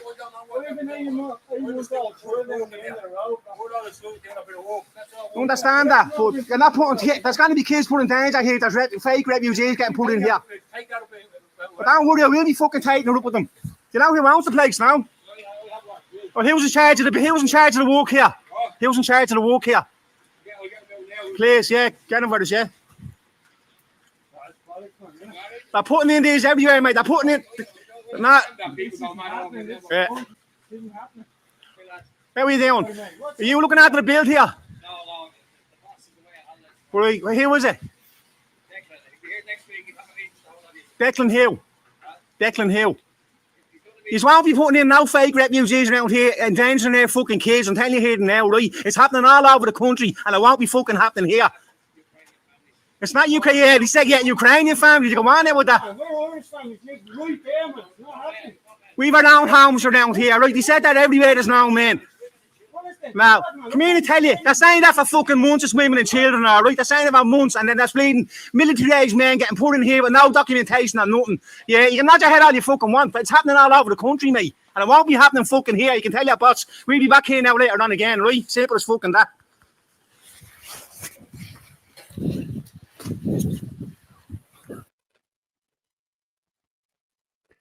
I remember that video. I remember Ferg putting out that video and that other chap. So I'm just going to play this other one. This is the next bit of it. This is Ferg. I must be talking about this now this evening. So let me just play this. Let's go with this one. How you doing, everyone? 2 years ago today, certain people in Ballybrack and Loughlinstown stood up to mass illegal immigration, and we said no, that we weren't going to have it around our area to put our children's lives in danger. A few people from around this area pointed the finger, as well as local politicians and TDs and stuff like that, and called us far right and racist and all the other bullshit that goes with it. It didn't work. Sticks and stones. For those of you in the area that pointed the finger and called us all sorts and were delighted when the likes of me got arrested and stood all over by police, can you see now why we stood up? Can you see now? You wanted this all around your children, your own children that grow up in this area. You would have been put in immediate danger from what these are trying to bring into this village. Look at every day in town, multiple stories now, stabbings, murders, rapes, you name it. That's why we stood up when it mattered. So what are you going to do now? You're still going to point the finger and call us this and call us that? Doesn't work. We did this for our children, our community, and our country. And I just want to give a shout out to all the men and women that did so fearlessly, that stood up bravely to protect our children like they should, like any good parent should. Now, fair play to every one of us. That's 2 years today. You're up, Ballybrack. God bless everyone that's free. Erica, bro. Yeah. Fair play to Ferg. They stopped that. And brilliant, I have to say. Ferg, you're listening there, mate. Fair play to you. And you're tirelessly going around the country doing this. And I've been with you on a few places and the whole lot. But there was a video went around today of Enoch. But it wasn't a video. It was a song about Enoch Book. I don't know whether you heard it or not. Very good. And I played it to me dad, you know what I mean? He said people should have done more for that man. He should have made sure there was thousands outside that prison. I said, well, I know one man who was outside there every day, and I said, and it was Ferg, like, you know what I mean? And I was there a couple of days with him, you know what I mean? And he's the only one. But my dad was right in what he said. We should have had thousands of people in there. They shouldn't have been allowed to even bring any more prisoners in there once he was in there. You know what I mean? We should have blocked everything. And again, the 30th of July, we need to block everything again. So, hello, Orla, how are you? Well, guys, how are you? Good, Orla, how are you? Orla, can you hear? Have you an issue with Paul's mic, or is it just me? It's just my end. He sounds really metallic. Metallic, as in. Yeah. I have an echo. It could be on my end. It's probably on my end. So that. But Orla sounds fine, but you sound like you're talking to a No, there was toilet bowl. something there a couple of seconds ago, but apart from that, it was fine. Am I all right now? No, actually, there is something. Yeah. Okay. Yeah, just static. That's the Yeah, word. static or something. Yeah. Is that any better? Still the same. It literally only started just before the video you played. Orla, how are you? How did the move go? Grant. Are you all traumatized? done. Well, pretty much done and dusted. Was it traumatic? I think Is they the say moving that house always traumatic? I think they say next to divorce, moving house is the next most stressful thing you can go through as a. Well, you know me. You know me. I mean, if I don't have 101 things to be doing, I go and find more. True. Here's a new viewer. This is River. Oh my God, a new one. Oh my God, that's nice. This is my new foster kitten. He just arrived yesterday, and he's 5 weeks old. Very so good. say hello to everyone. Say hello. Hello. Lovely. Yeah. So, like, I mean, obviously, when you're on top of your head, what more do you need to do? Only get some more. Is that Say any hello, better? Paul. Is that any better? Yeah, perfect now, Paul. Paul, who's cuter? The cat or Martin? What Be are we careful talking how you about? answer that. Orla, did you see the start of the show? Which part? When I had the big black pussy sitting on my lap. No, it kind of came and went that quickly. Yes, as it always does. There's Mark there. Listen, Good Padder's evening, not on Paula. tonight. Good evening, Paula. Now I can sleep better tonight knowing you two are together. I'm still waiting for my Bulmers, Mark. He still hasn't I even have given it me my there. Bulmers. I'm I bet still he's a looking at drank. it there. I'm looking at it there. Oh, I'll say, yeah, I haven't seen it though. It's there. Trust me. I'm not drinking. I'm off the gargle. I'm doing please. the walking, no smoking. I'm. He just, you know what? You'd make you sick, wouldn't you, Orla? I tell you. Well, no, that should be Debbie McCann's next article. Why doesn't she comment on all that? Paul's transformation. Yeah. You know what's going to happen in 6 months' time, or maybe not 6 months. Probably Paul is fairly fit to start with. So I'd say 3 months' time, Paul's going to be at one of the nationalist rallies. He's going to rip off his top, and he's going to have a shredded six-pack, and he's going to be all buff and veins bulging everywhere. And he'll have the tan. He'll probably have gone to Turkey to get the teeth, and he'll just be uber far right. That's the plan. That's the plan. That's the plan. Oh, I tell you, let's go. Actually, do you know what? I'll pay for the lessons to make that happen. Do you need a personal trainer? No, I have one. You're right. I get the wooden spoon. I'm good. Thanks, Christine. I'll behave myself. That's it. That's my jokes over for the night now. I'll be good. I promise. Yes, and your mother's going to be watching the show. Hi, Emer. Paul will bring in prohibition. She's not far away at all. Yeah, so she's going to come in and give you a clatter. My mammy, the far right mammy would never hit me. Yeah. I have Gavin Pepper. I'm going to play Gavin Pepper here because this is just brilliant, I have to say. Oh, it's the one with the accent.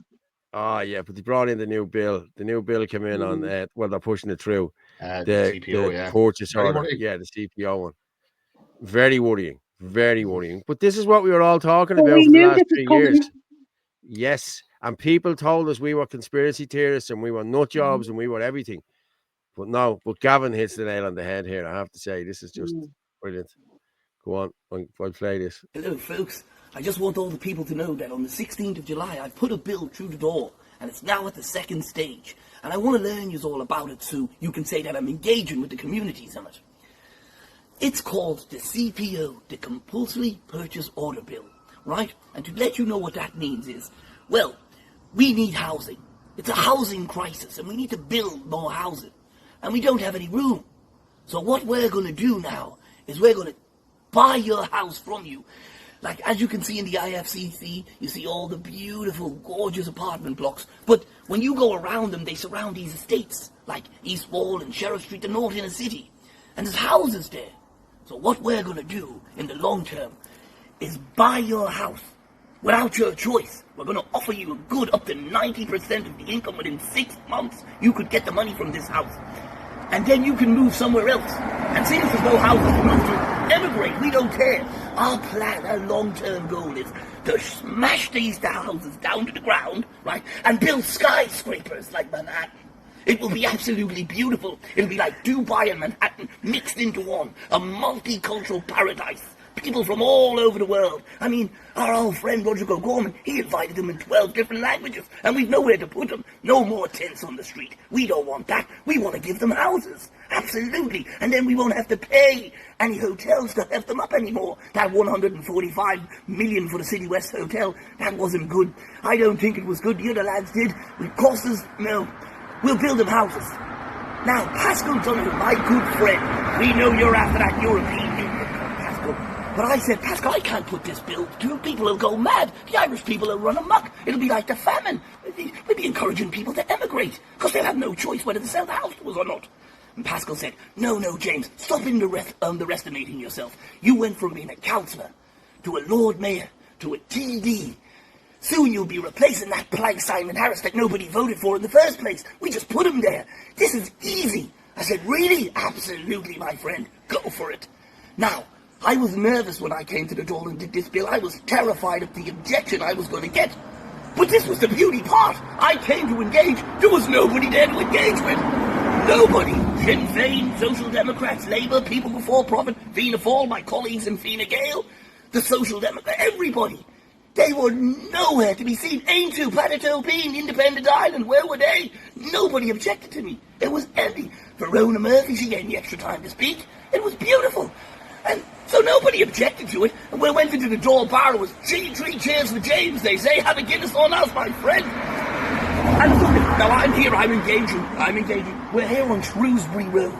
And I just want to let my elite friends who live in castles on this road know this will never happen to you. I mean, you see what happened in the Saks Hotel?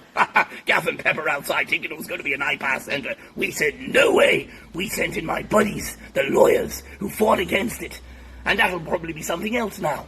So, this is all I have to do to get ahead in life, is to stamp on working class ants. That's what I call them, clock punchers. Their job is to just go into work, do a few hours, clock punchers. They don't have to have a brain. We're not allowed to let them have a brain. That's why we raise the numbers you need to get to college.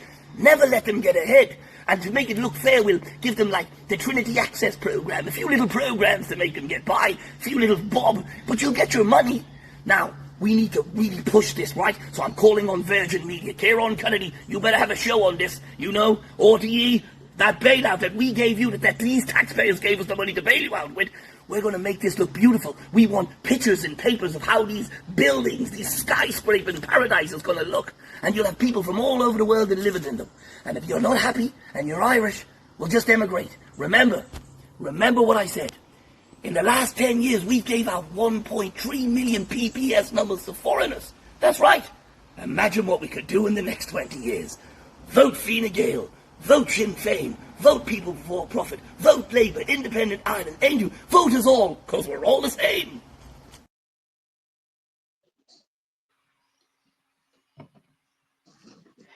He's something else, isn't he? He's brilliant. I love it when he does that accent. He's so funny. Here. You can have your Bulmers. I'm having hydrated water. There's one. Yeah.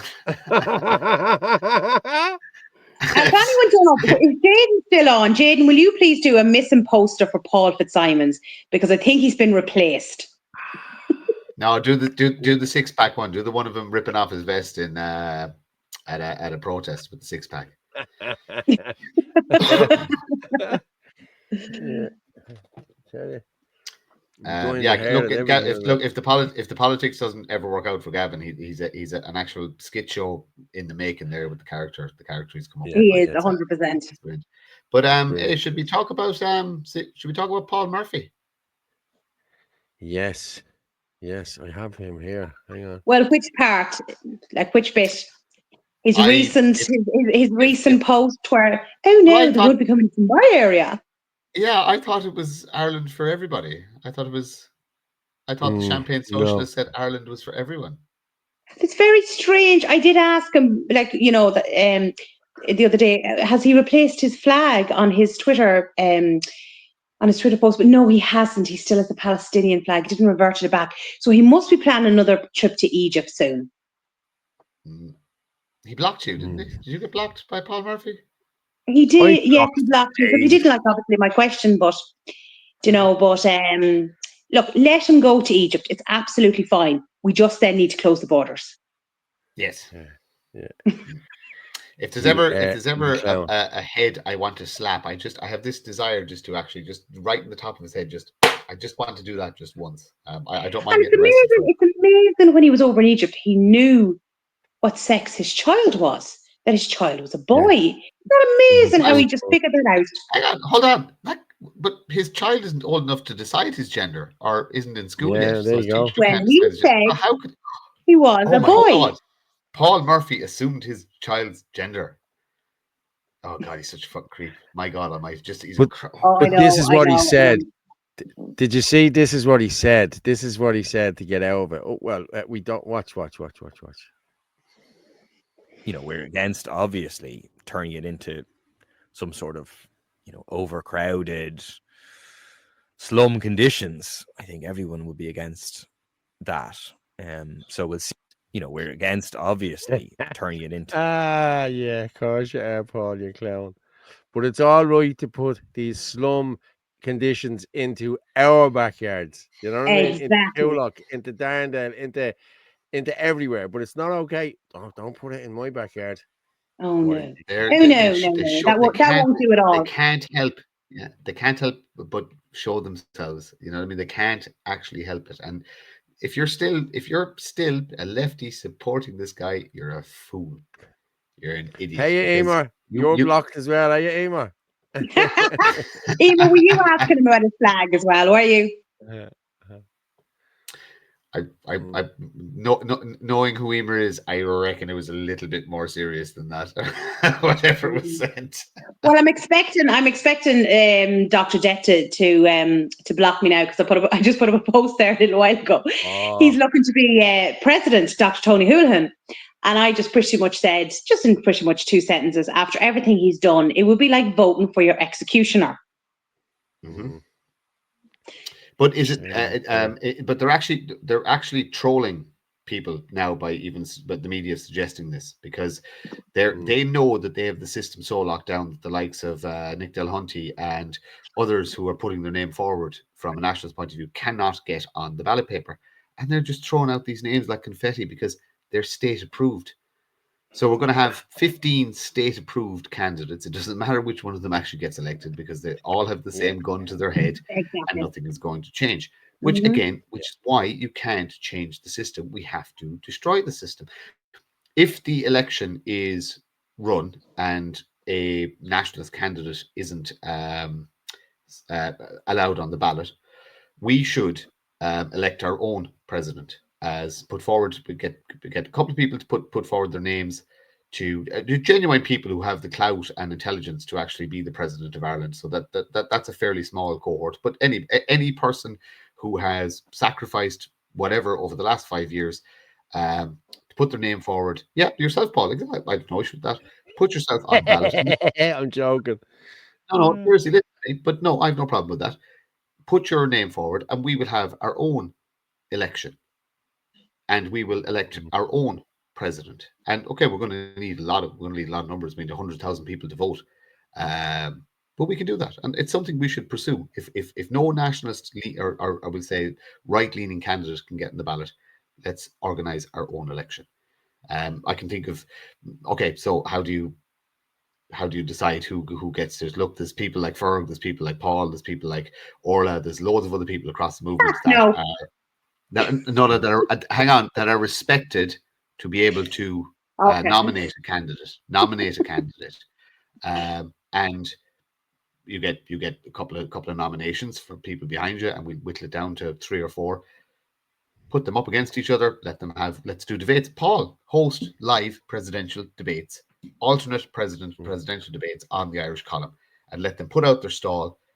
And then let the nationalist community vote on who they want to see as president of Ireland. And we'll submit that then. We'll walk up to ours and lay the votes down at the door. We won't hand them to a guard at the gate. We'll go in and we'll say, we're putting this here. This is who the national community voted as their president. And if we can get enough people to vote on it, then it's another way to challenge the establishment.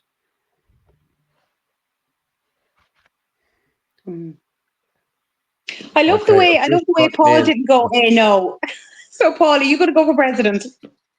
Sure, why not? No, I've just gotten in this message in. This has just come in live. I'm just going to share this here.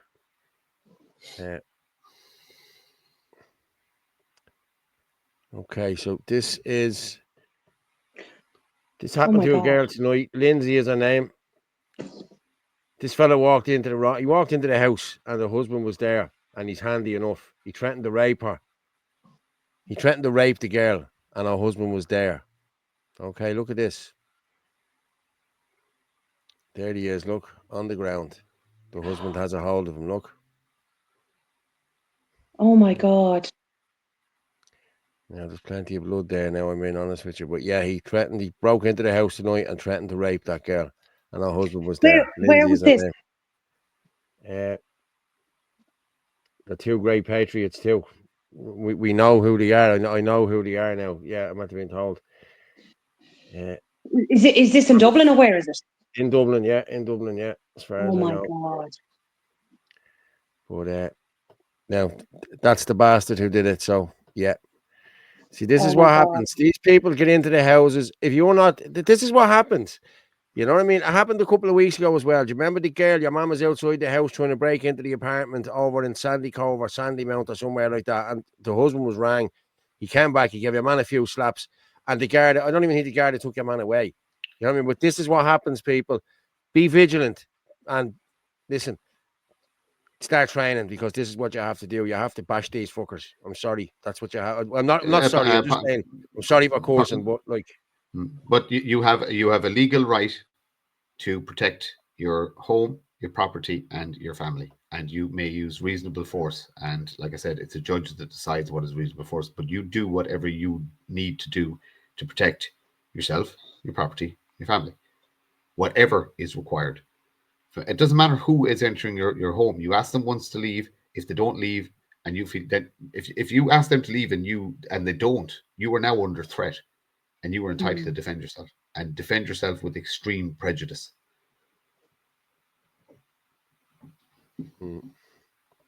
My God. That's disgraceful. Comments here now. Well said, Fitz. I'm so glad I live in the country. I'd go insane. I wouldn't sleep if I lived in the city. I don't know how people do it. I wouldn't be able to sleep. Anybody, this is it. I'm getting calls from people all the time, and like women I'm talking to are worried sick about their children. They're worried sick about, like, people are worried sick about everything. Like, you know what I mean? And it's like this government, they have to realize what they've done here. Like, you know what I mean? They have to know what they've done here. They're not stupid. Like, they know what's happening. People are not safe in this country anymore. Women, especially women and children, are not safe in this country anymore. Like, let's be honest, like, I can probably throw a shape, you know what I mean? I wouldn't be too worried about any of them, like, you know what I mean? But the likes of a woman, a small woman, you know what I mean? It just beggars belief, lads. I swear to God, it really does how frightening it is for women and children in this country. Yeah. Like, we need to stand up to this, lads. We need to be training. We need women to be training. We need our kids to be training. Like, this is going to be a war. This is coming, and there's no getting out of this. This is coming. You know what I mean? We need to be ready for this, you know? Oh, we can't even vote for him unless he gets nominations to go to the ballot TD, at least 20 members. You can't vote for anyone. Like, they're going to pick who's going to go into that presidential role. Yeah, that's but what I'm saying is, let's choose our person. It's like the alternate president. You know what I mean? That we'll choose our own. We need to start thinking about forgetting. We're not playing within the system. We don't want to be part of the system. We're building our own. So let's start building our own. I go even further to say, let's not elect a president. Let's elect a High King, and the High King of Ireland, and the provincial kings, and our tribal kings, and you know, or queens, as the case may be, because I don't like the system. I don't want to be part of the system. This my DNA tells me we're supposed to be something different. I have something inside me that tells me we're not supposed to have this system. We're a tribal people, and we need to go back to it, and we need to harness who we were before we were conquered and invaded. And make no mistake, we are still a conquered people. We got the illusion of freedom, but we never truly had it. So this is the war. A parallel society. Mm-hmm. Guy stabbed in the head by foreigners, and he was arrested. Yeah. High King Pepper. High King. Para Doyle. Hello, Para. How are you, buddy? Great to see you this evening. Well done. Yeah, we'll give Gavin Dublin. He can be the High King of Dublin. Ryan McCollum and other farmers selling beef boxes and meats. We need bunches of them to sell us pig's blood in bottles. Shout out to Niall's. Yeah, Niall's website. Everybody should check out Solid Heron website. It is absolutely fantastic. It is a really good website. And yeah, they have that meat boxes page. I haven't actually bought it enough. Thanks for reminding me. Actually, I need to try it. Did you see Kevin Sharkey's idea to boycott council and TD nominations? He's running for it as well, is he not? He's threw his name into the hat as well. Yeah, I think I saw something on that. Yeah, I've seen something on that myself. The old and the young Where's, are living. sorry, where's yes? Where's Kevin Sharkey been for the last year and a half? Probably selling nudie photographs of himself or something. I don't know. He was there. Yeah, he was there. There was something. There was talks about a party, or there was talks about something, or there was and then the guy who gives him the money gave him money, and then he went away. Is that not what happened? Is it? I don't know. Maybe I'm wrong. To that effect, yeah. Yeah, but I don't look. I'm just the complete and utter hearsay. I have no idea whether that's true or not. So. What's fair saying? Look at what the police did to the Irish lad last night. Bottled in the head, opened up, and they put 2 Vanguard on the foreigners that did it, and a load of guard who got the Irish lad. Yeah, I think I have that there. Was that the one? Was that Paul Nolan's one last night? I think I have that there. Paul Nolan. I think it was Paul Nolan last night. Yeah.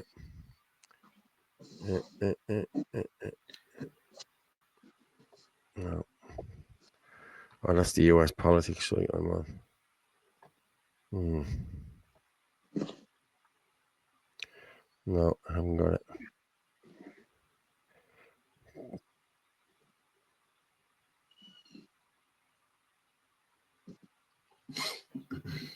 I heard about it, so I didn't see the video, but somebody described it to me, and it was. I'm gonna log out of this and log back into log back into mine. Log out. That's me other Twitter feed. But look, it just until the video done. Look, we have a 2-tier policing system, and the system is designed. I'll just talk about. There was 2 protests on the Dáil. One was able to get to the gates of the Dáil and get in, and one was barricaded from quite a distance away with a huge Garda force, including public order units. So you know, there is a 2-tier policing system in this country.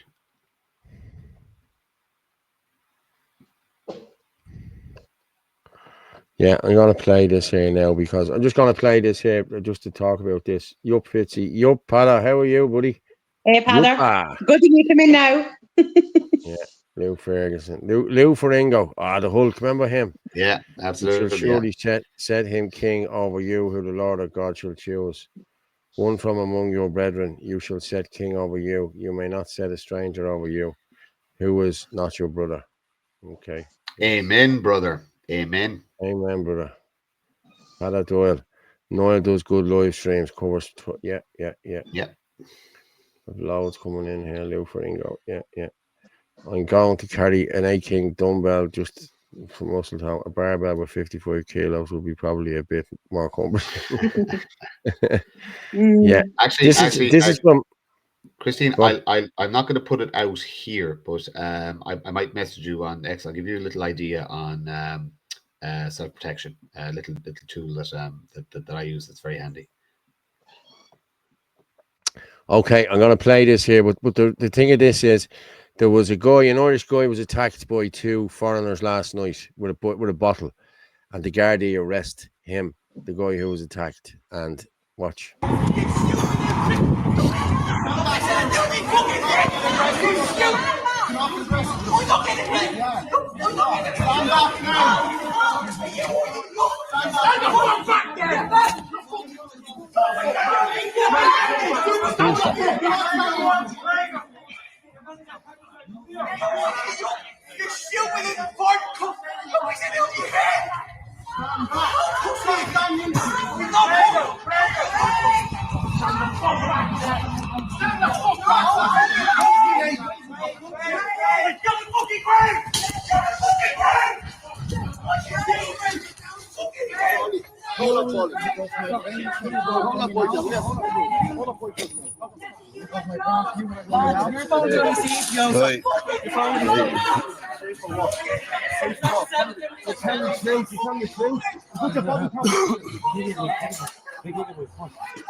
Oh the guard.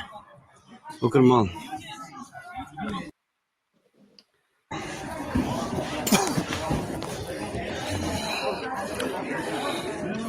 Look at them all running down. Good idea. You know? No.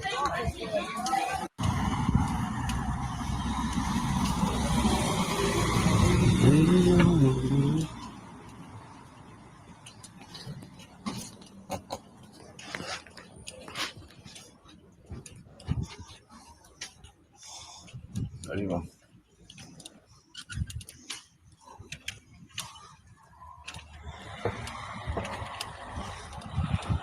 And the poor Irish fella opened up in the head. And they're bringing them into the guard station instead of an ambulance or a hospital. That's disgraceful. That's disgraceful, isn't it? The guy is clear. Yeah, the guy is clearly distressed. You can hear it in his voice.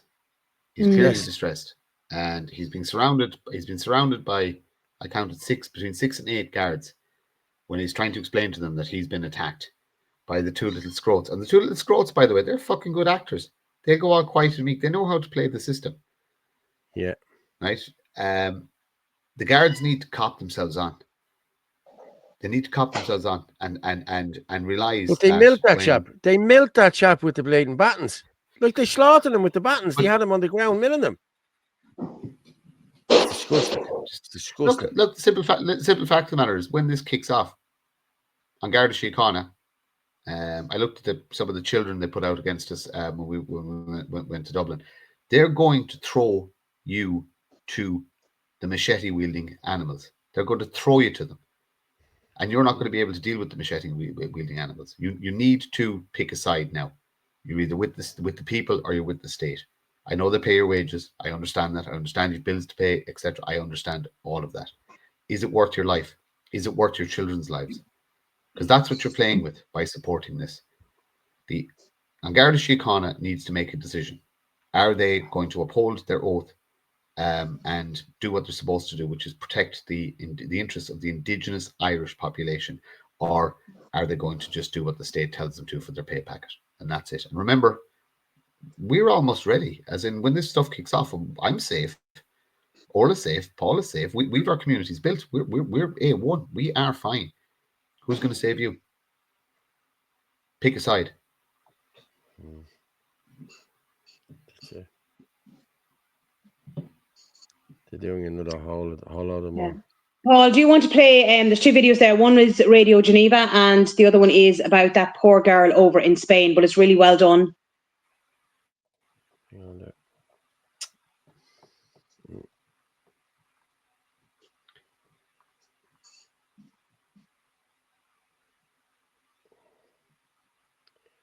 An organ donation. No, that's another one. Wait till you hear that story. Is this Greece? No. No, it says Spain underneath it, and then the other one is Radio Geneva. Oh, the girl set on fire. But it's just done really well. It's horrendous. This is unbelievable. Oh.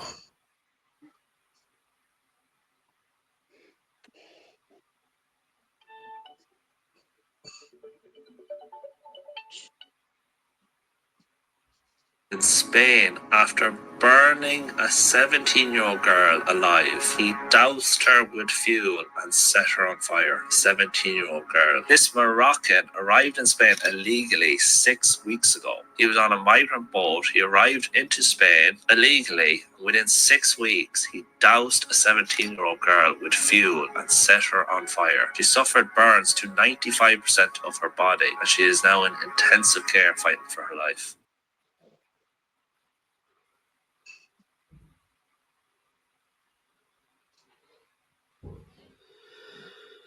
Fucking hell. Like he came from Morocco, which is a safe country. You can go on a holiday in Morocco. What in God's creation was he doing? You know, again, no checks, no vetting, no nothing. And within 6 weeks, he has completely and utterly destroyed that young girl's life forever. She will never, ever, never mind physically, mentally, never recover from that. And then if you go on to the Radio Geneva, well, just shows their attitude.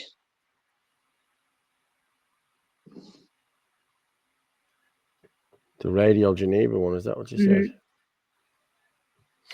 Radio Genoa. No, is that the Muslim fella? It's X. Is that the Muslim fella? Yeah. I have him downloaded here. Yeah, I have him downloaded. We don't say that Islam is here to live, to coexist with lots of different religions and all of us can just hold hands and be friends. This religion was sent to dominate the world. It was sent to be superior, to extinguish the light of every other religion and to be superior to it. We're not shy to say it, and we don't find that to be something that we should be shy to say. That this religion has been sent to dominate, to wipe out, to take out every other religion, to eclipse it, to be superior to it, to have the people leave every religion and to accept Islam. And if that requires fighting to achieve it, then it requires fighting to achieve it. Because the greatest purpose for which jihad was legislated is to make the word of Allah the highest and the word of those who disbelieve the lowest. And every time you animals have tried to dominate, we bet you back into the desert. Every time you tried to dominate, we bet you back. Christians bet you back, and we will do it again.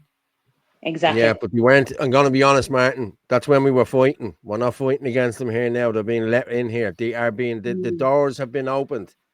There's nobody fighting back against this. There's a handful of us fighting back against it, but this government have allowed this to happen. Allowed it, and they're still allowing it to happen. A handful of mountain Spanish shepherds from the mountains. A handful of them started the pushback against Islam to push them out of the Iberian Peninsula. And yes, it took a long time, but they pushed them back and they pushed them back and pushed them back and drove them back into the desert. And we will do it again. We will do it again. Christ is king. That's all that matters. Yeah. And if we have to have another crusade, we will have another crusade. Hello, Ruby there. Ruby Shadow. Hello from Canada. Found you a few minutes ago. Thank you. Hi, Ruby. Thanks for joining us. Yeah. Share it with everyone, Ruby. Well, someone just put in there. I was born a Catholic and I was not a Catholic. Simple as that. It seems this girl was in state care. He picked the girl who had no one on her side. It seems that she was in state care. That's what predators do. The guards are the enemy, soft targets. Hey, Barry. Islam is the sword created by Judaism to attack Christianity. But what I laugh at is they're openly admitting what they're up to. I mean, they're not even trying to hide it. And then we're classed as telling lies. There's countless videos out there of them admitting that they're here to control, they're here to take over, that they hate Christians, they hate white people. I mean, how are we lying when they're up in videos saying it? Crazy. Wait till you hear what Wait till you hear what this scumbag has to say. This queer, this gay imam. Watch this now.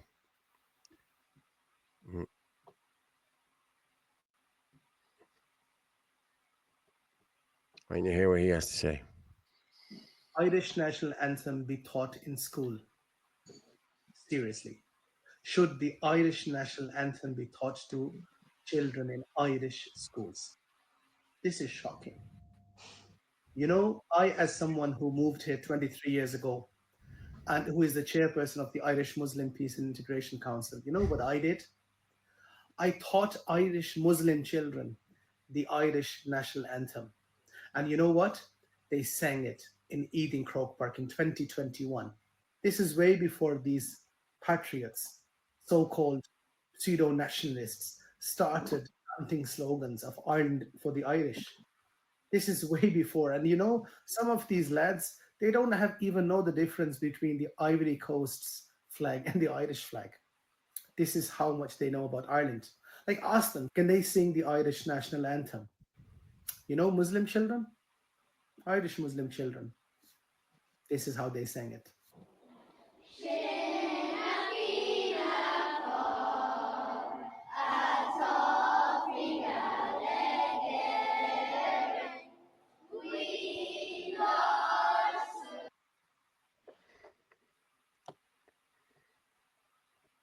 Yeah, and what? When the war does You know kick what I mean? off, I'm keeping his teeth as a trophy. Oh yeah. In the He is words of Father Jack, who let that gobshite on the telly again? Yeah. Very good. But you look at it there, there's probably 10 kids singing that. You know what I mean? 10 kids. Like, he's let's be honest. He's a paid asset. He's designed to troll. He's designed to, but it doesn't matter. There will come a time where he's booted out. Anyway, yes, he would. Okay, as soon as we figure out where he's actually from, we're going to send him home. He's Pakistani. Or is he from the Netherlands? I thought he was from the Netherlands. No, he's from Pakistan. Well, he has said he's from 2 or 3 places. But hey, listen. Yeah. But be under no illusions here, people. This guy, he says he's the leader of the Muslim this, that, and the other. He's the leader of the Muslim Brotherhood here in Ireland, a known terrorist organization with links to terrorism all around the world. This is why the Clonskeagh Mosque has been shut down, because it's been investigated by the CIA and everything, because of him and everybody else. And we found out where he lived last week. Someone told me on the show here where he lived. I knew where he lived. Don't say that loud. Oh, Paul, don't say that loud. I'm not saying it out loud. I'm not saying it out loud. Don't you worry. I know exactly where he lives, because I canvassed his area. But we have the networks, as they say. He's designed to piss me off, and it's working, Pat. Yes, that's exactly the what look of him is enough to do it. I feel a headache coming on looking at him. A gay Muslim imam. I'm telling you, he's something else. I have to say. Like, we all know what happened in Tala, lads. We all know.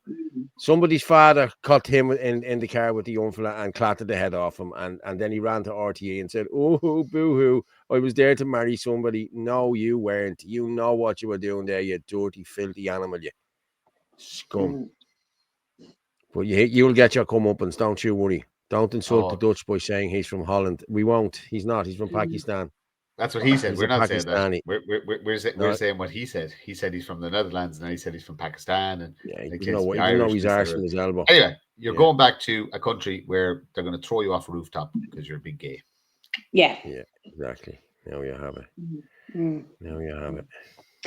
Do you want to play that organ donation one? Yes, I do. I think I have it here. And then there's one then from Cal. I just came across it earlier on. Yes. Hold on. So no time running out. I'll be back in 5. Yes, just bear with me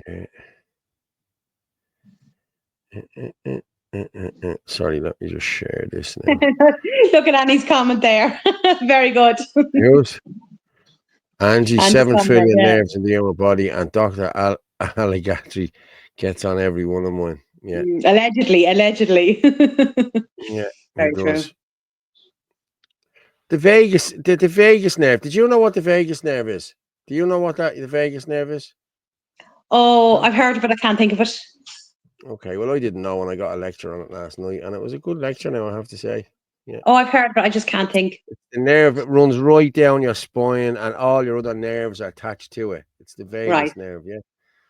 I just got that. Yeah, that was There just you go a now. bit of a lesson I got last night, yeah, and it was, listen, fair play. But I'll play this.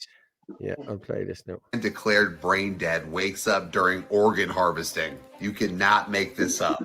A man who had gone into cardiac arrest and been declared brain dead woke up as surgeons in his home state of Kentucky were in the middle of harvesting his organs. And now the case of Anthony Thomas T.J. Hoover II is under investigation by state and federal government officials. I mean, it's pretty bad, guys.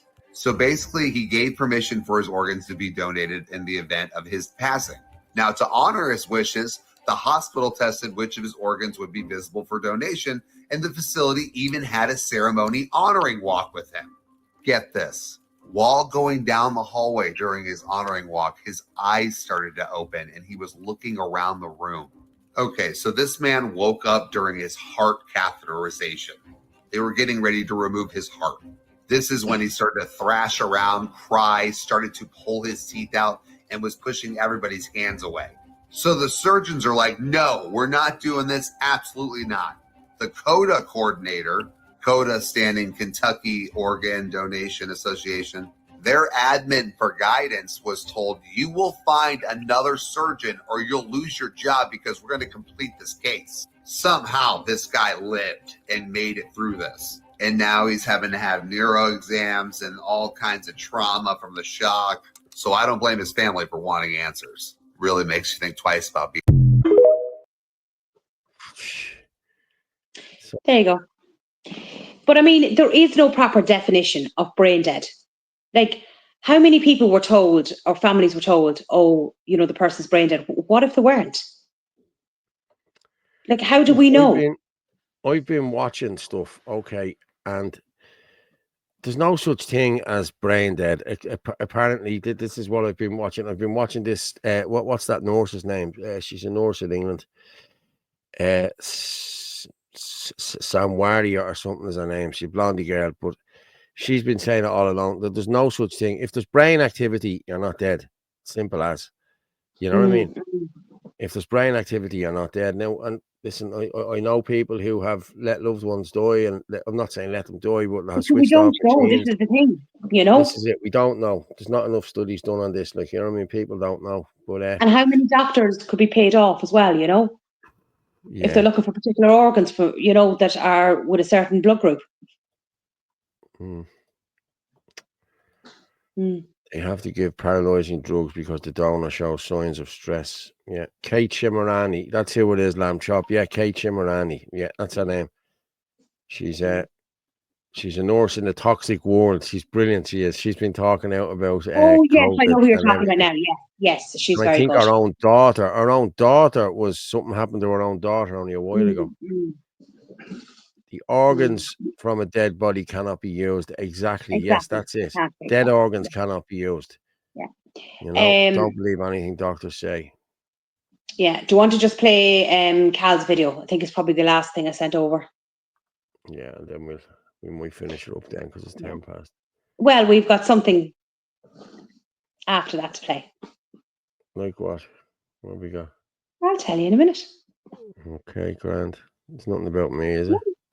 Not to worry about. Nothing to worry about. All right then. I'm just looking through these messages here, just out of bed, and this is just not normal. This is just not normal. The suffering that families are going through is outrageous. I was just going back and forth with a guy called Mark there, and he was saying his brother died, and they couldn't give him a proper send-off because of the restrictions. Somebody needs to pay, like somebody has to pay. It's just not acceptable. It goes on and on and on. The list goes on and on. A sister and two sister-in-laws in the last 2 years from cancer. Lads, come on. Gee, Mac. Yeah, I know. Not the first time I've heard. Yeah, waking up during the process. Mm. That is And just fair play to Cal for calling this out as well. Like he's doing great work over on TikTok and X and that, you know. Numbers of dead rising daily. Yes, they are. They are. They are Tommy indeed, Robinson giving out about Gary Lineker. which is not spoken about on RT or Virgin Media. It's not spoke anywhere. This is the If they have to talk about it, they have to admit it. well, now you have it. If they admit it, you have to talk about it. You have to fix the problem. This is what's happening. Like, you know what I mean? And it's sweep it under the carpet. Oh, God. You know.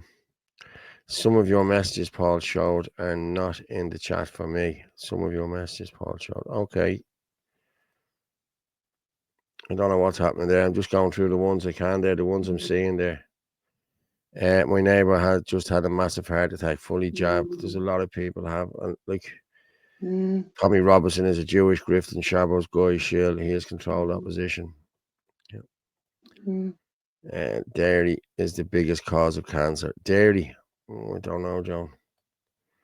Well, it's all saying that, depends on what you have to remember. What are the cattle injected with? There you go. Yeah. There's a knock-on effect, you know. Yeah, I know. And I'm not taking any of that shite now. I'm no milk, no milk, no anything. Hydrated water, you know. It's all the good stuff I'm on. Yeah. Right, Orla, what did you want me to play here next? Well, if we're going to finish up, I have it under Frank Conway. And he is right. I remember after discos and after certain things on the television, this was always played. And we should make an effort to make sure that this is brought back properly, not what we watched there a few minutes ago. Didn't I play it on Tuesday night? Do you not remember? No. Yeah, I went Thursday night. I played it after the show when I finished up the lion bit. I I put that was on gone. last. Was I gone? Had I left or something like that? I must have left. But it doesn't matter. Already have it. I already have it there. Yeah, I will play it now in a minute. Yes, but you know what I want to do? There's a song there. No, I won't. I'll play it. No, I'll play it the next day. The Enoch Walk one, but I'll play it the next day. But it's I'm going to change my stuff here. Pather and Chris, who's going to get in first? Here we go. Yeah, they'll be fighting over it now. Yeah, Pather will be in first, I'd say. Thanks, everyone. Great show. May God bless you all. Thanks, John. Cheers, John. Take it easy. Tom McDonald puts out great videos about people dying. Yes, he does.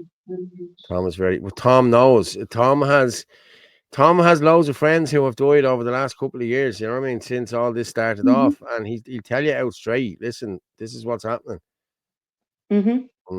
I had no abuse of the Irish. They're the reason they hate me. So stop calling the Irish racist. It's bullshit. Yes, it is. Another brilliant show. Thanks, Paul and Orla. Good night, everyone. God bless. Good night, Anne-Marie. There you go. Up the line, Fitzy. Make it raw. Padda, there Chris we go. is in first. Up the line. Will be around. Night, guys. Fight. Yeah. Go on. No, it's good. The two of them were up rapid within seconds of each other. Fair play to everyone. Yeah. Night, Angie. I'm just going to put up the thing there. You can buy us a coffee there. If anyone wants to buy us a coffee, please do. We've hit, how many have we hit tonight there now? We're up to 1,700. Well done, everyone. Thanks to everyone. 1,700 we've hit there. Fair play. Oh, wow, that's brilliant. Thank you very much. 1,700 was nice, yeah. Fair play to everyone. Orla, I'm going to drop you down and I will talk to you. Martin, I'll bring you back up as well to say goodbye if you want. Martin, thanks very much for it's been emotional again tonight. And thank you very much for coming on and helping me out. It's that time, Martin. It is nearly that time, yeah. It's that time, Martin, yeah.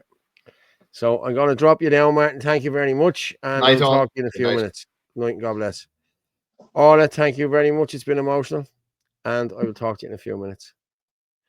There we are. Well, people, I'm going to go through a few of these. Good night and God bless. Good night and God bless. Good night and God bless, everyone. Yeah. Night and God bless. Night and God bless. Night and God bless. Night time. So, yeah, as I say, every night when we're finished up here, the truth is like a lion. You don't have to defend it. You just let it loose and it will defend itself. I'm going to leave us with the national anthem, okay?